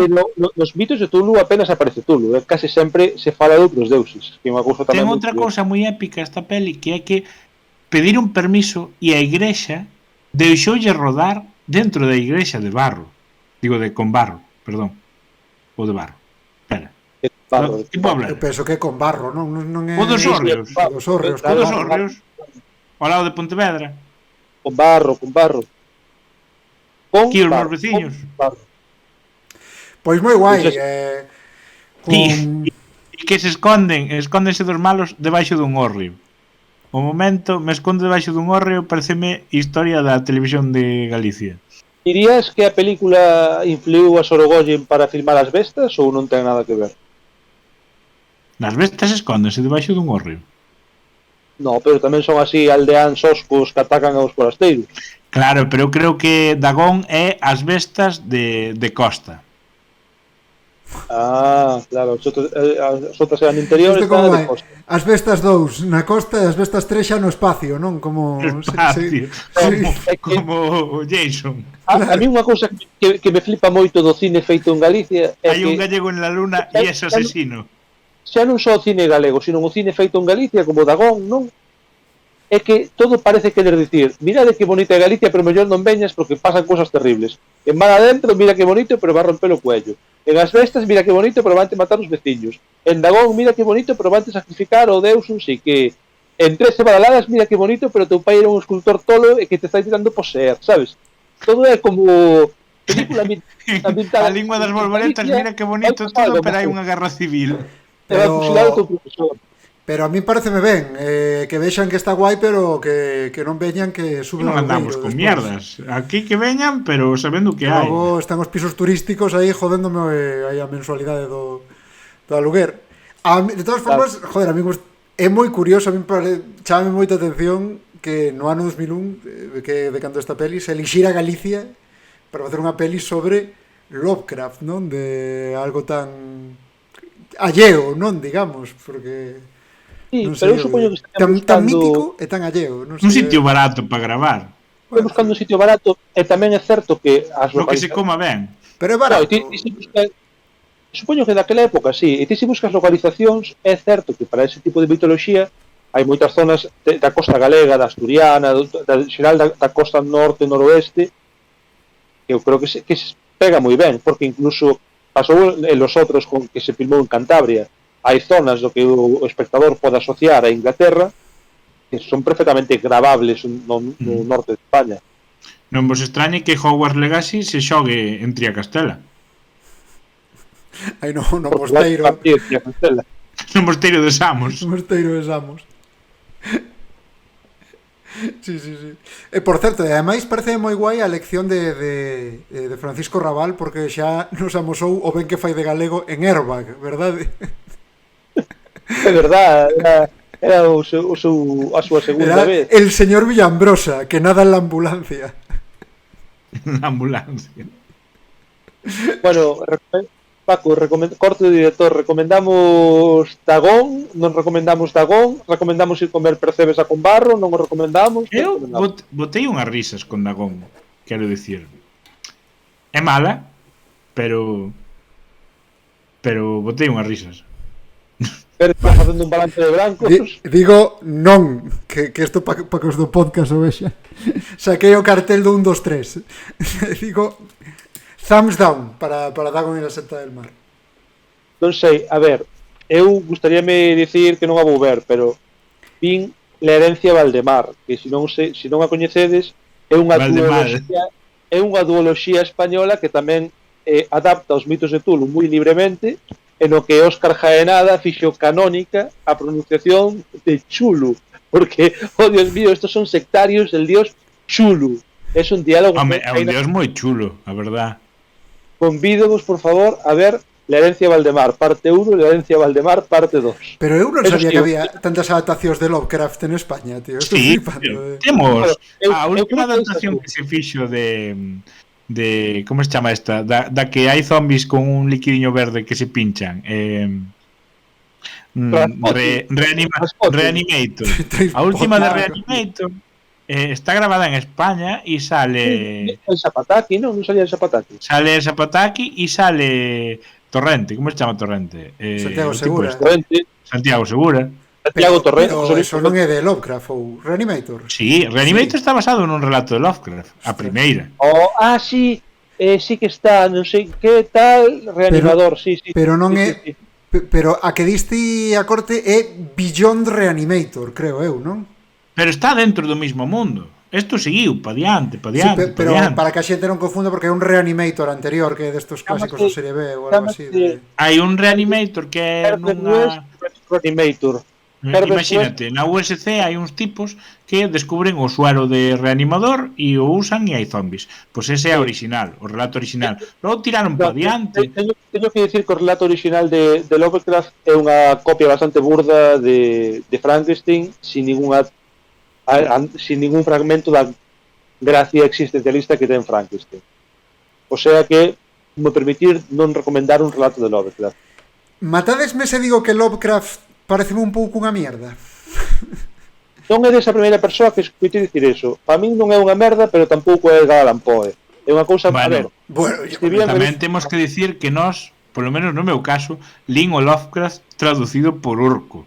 Entón, o Lovecraft traducido por Urco está moi ben traducido.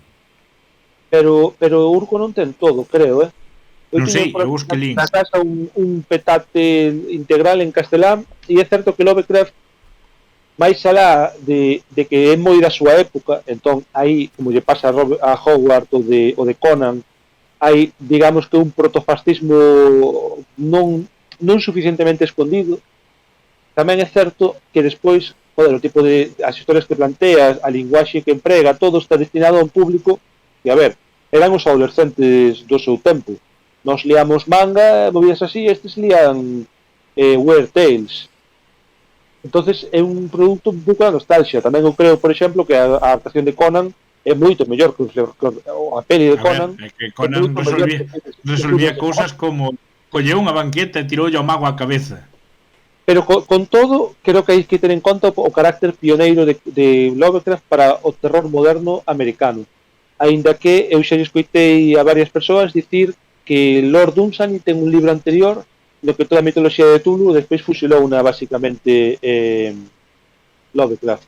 Pero bueno, a cultura é un fusilamento sobre un fusilamento desos gregos. Sabedes que hai algo máis horripilante que o terror de Lovecraft, verdad? A declaración da renta, estamos en marzo. No. As esquelas de El Progreso. Estaba falando dunha película que vimos no cine, Paco, tú e eu. Pólvora e Magnolias del Correo Gallego. Pólvora, Dios. Por qué? Eso sí que existe. Xa, eso sí que é terror. Eso sí que é terror gótico. Pólvora e Magnolias quitaron, tamén o chiste, por desgracia.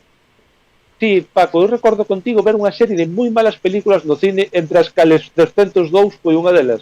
302, la Virgen, olvidara eso. amigo, pero eu non olvidaba. O cabalo No, pode pero ten non- unha arma secreta. non falemos ten unha de- arma secreta. Non falemos desa peli de mierda porque temos aínda queda unha peli de mierda hai que falar. Por favor, podo falar de temos unha arma secreta para unha batalla naval. O No, que? no. Un cabalo. Esa outra película tan Un maravillosa. cabalo. Unha arma secreta para unha batalla naval e sacan un cabalo, se cadra estás a falar do episodio 9 de Star Wars. Non, Tamén, estou falando de 302. Ten en conta que o cabalo move en L, co cal sempre che dá así un ángulo de ataque que non che É dá verdade. ninguna outra tecnoloxía. A ver, Paco, de que película nos ibas aquí a falar? Estou falando de Monuments Men. Bravo. Ou como se es- pronuncie. A É unha dos... película a que está basada no capítulo dos Simpsons do Escuadrón Volador. Sí, pero sin a gracia. Por que todas as películas das que falamos están basadas nos Simpsons? Os Simpson, porque os Simpson levan están describindo predecindo a realidade por forza bruta.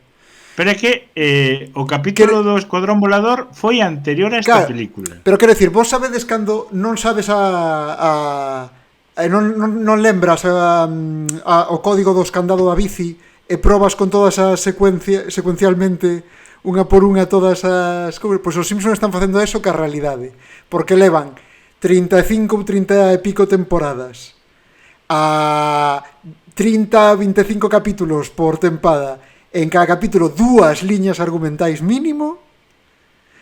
Xa non vos digo os especiais, que son varias historias, están que todo o que pode ocurrir ten que ocurrir nos Simpsons xa, porque sí, Monuments Men, unha película que se asemella moito a ese capítulo. Neste caso, un escuadrón de soldados americano é destinado a Europa durante a Segunda Guerra Mundial porque se decatan de que os nazis, Un escuadrón de historiadores da arte. de historiadores da arte, e non son todos americanos tampouco, hai un que é inglés e outro que é francés, un mínimo hai un francés, e viaxan a Europa. A ver, contanos o chiste como é, va un inglés, un francés, un americano e un español. Un nazi. Non, e son todos Ben Kingsley. Non, viaxan a Europa para tratar de evitar que os nazis destrúan ou se apoderen de obras importantes da historia da arte. Teñen unha conversación de cuál de nuestros museos se va a quedar con esto. E paréceme unha premisa moi guai, e que poido ter sido unha peli boísima. E ao final... É que además che vendían no tráiler como si fose a cousa máis épica do mundo. Eu lembro o tráiler desta película en plan, bueno, vamos a facer un escuadrón de élite experto en arte para ir ás líneas enemigas e evitar que queimen a Mona Lisa con gasolina ou algo así, sabes? E tú ves unha peli na que non pasa nada. Botan toda a película comendo. Falan moito, non? Hai como moita conversa, para ser a guerra é como que boitan moito tempo de charleta, é como que non hai moito conflicto tampouco, é como os ves que van ali como que vai a facer un recado. É que eu non lembro a película, o sea, lembro de vela con Paco, pero non lembro nada do que pasaba na película. Solo lembro unha escena que van por aí polo medio comendo. Solo lembro unha escena na que están cazando os nazis para saber onde están os cuadros que faltan, non? Porque teño unha lista de cuadros que faltan. En plan, checklist de nos falta isto. Que debería estar e está en manos privadas e non sabemos moi bien de quién, porque estos nazis son así. E con Entón, todos... van visitando nazis, en plan, bueno, tal, non sabemos se estos son nazis ou non. E ese cuadro a lo mejor é ese cuadro, pero non sabemos, como podemos saberlo? E hai teñen uns fillos así moi arios e tal. Mira, e fanlles os nenos. Hey! E os nenos fan, hey, sí, son nazis, ves. Ajá, eso es como... Molaba que dixeran, un nazi dice, ¿qué? Ajá, collinche. No, molaba que os nazis dixeran, no, por favor, yo no soy nazi, yo soy liberal conservador, democristiano. Creo que hai unha conversación todos dese estilo, ser nazi, no, todo el que no existió. Yo era del PSOE. Claro, En plan, uno, yo era uno del no PSOE. puede, uno no puede matar judíos si le llaman nazi. Dígame, vale, si eres del PSOE, dime un líder del PSOE. Y dime el líder de Galicia del PSOE. Pues... Non o sei. Ah, vale, sí, é do PSOE, fijo. Esa é agazar. No, primero aquí dice algo así como: yo no soy nazi, soy americano. Ah, sí, ¿cuál es su nombre? McBain. Yo me identifico como... No, pero o tema desta peli, por que é un blockbuster? Porque ollo o reparto que é bastante impresionante. George Algo Clooney, lle pasou a George Clooney. Segunda Algo lle pasou aparición a George aquí. Clooney. Que escolleu salir en Batman e aquí. E vender cafeteras. Aquí ademais é productor ou algo así, eu creo, George Clooney. Sí, además, desta pode peli, ser que sexa dirixida por George Clooney esta película. Pode ser, é que vou non comprobar, é que George Clooney entrou nunha época pedante en algún momento, viuse arriba como isto é un pouco peli de Dirigida por George Clooney. por George Clooney, aí está. Ves? Dirigida por George Clooney. Isto é un pouco peli para sacar músculo de mirade cantos cadros coñezo, non? É un pouco... Sí, non sei, hai un capítulo de South Park de feito que se meten un pouco con el nesta fase pedante que... Pero é que convenceu a máis xente. O peor é que convenceu a máis xente. O reparto, sí que Dinos o reparto, Fuco, por favor. George Clooney, Matt Damon, Bill Murray, John Goodman, Kate Blanchett. Bueno, a partir de aí xa non sei quen son o resto, pero joder, Pero es cinco convenceron moi a Matt famosos. Damon para facer unha película que non sea no espacio. É que non sei rescatalo, sabes? É que non sea rescatar. Esta é unha peli na que Matt Damon rescata cuadros. E non liches aí o francés é o protagonista de The Artist. Non sei se vos acordades desa película muda que gañou... Sí, certo. Sabes o que me suscita esta película? Vendo aí a Matt Damon. Que... Unha dúbida, suponse que no universo desta película tamén existe Soldado Ryan. É dicir, que pode ser que E se encontra consigo mesmo. Tom Hanks e o seu batallón dicindo: ti eres Ryan, imos te levar, e o tipo, que non sei de que me estás falando, que sí, que hai que levarte a casa. Que no, que eu viñe salvar uns cuadros. No, Ryan. E aparece... o pobre Ryan de verdad palmando. E aparece tamén Christoph Waltz aí. Sí, estou roubando un cadro e Brad Pitt facéndose pasar por italiano, non? Ademais, non é Kate Blanchett, agora que penso tamén, a que fai de francesa ne... No, en ¿No? Maridos Bastardos non é Blanchett, é unha que é francesa, actriz, non me dou conta como se chama. Porque despois estaba Diane Kruger, que era espía, esta, que era alemá. Pero non, eu creo que Kate Blanchett non saía en Maridos Bastardos. Sí, pois, o nome do actor francés que non o sabía, tuve que buscar, é Jean Dujardin. Jean Dujardin. Que o que fixo... Parece que sí que era un nazi escondéndose. En plan, como te chamas? Son francés.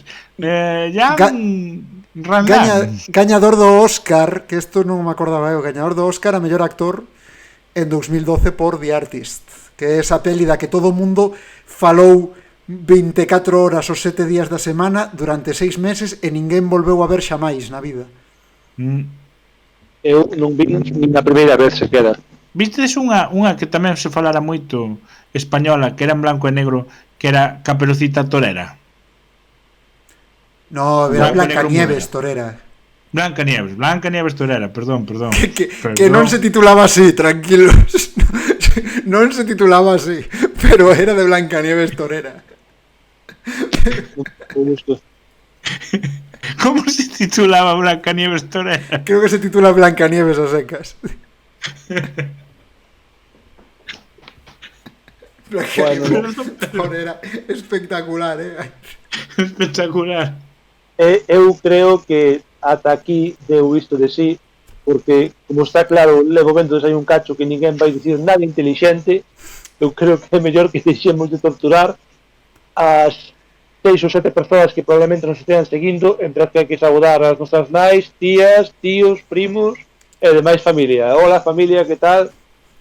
Entón, hola. Bueno, esperamos que vos gustase este repaso por algunhas das grandes miserias dos grandes nomes de interpretación. E agora gustaríame que o compañeiro Corte do director nos adiantase de que imos falar o mes que ven, a que imos poñer a caldo o mes que ven. O mes que ven vamos a falar de cando en Hollywood os malos teñan razón e tú estás vendo a película e dices, joder, que razón ten este malo, pero entón o guionista di, joder, é o malo, temos que facer algo. Entón fai un giro de guión de algo co que estás realmente de acordo, pois o método non é o democráticamente correcto. Ou sí, e o malo é e o bo é un gilipollas, porque está metendo a xenda aí o... Pero sí. Tamén. Supoño que se imos falar de pelis nas que o malo ten razón, iremos incluir toda a saga de James Bond, non? Por exemplo. Porque aí ou Blancanieves, ou Blancanieves Torera, tamén podemos falar de... O malo é o touro, non? O malo é o touro. Evidentemente Torrente. Haberá que meter Torrente aí tamén. Que Manquiña, joder, Manquiña salía en Torrente 1 facendo de malo, non nos olvidemos deso. É certo. Na estela de Airbag dixo, bueno, pois agora vou facer aquí esta. Pero eso será o programa que ven. Sí, non queremos adiantar acontecementos. Bueno, Veña.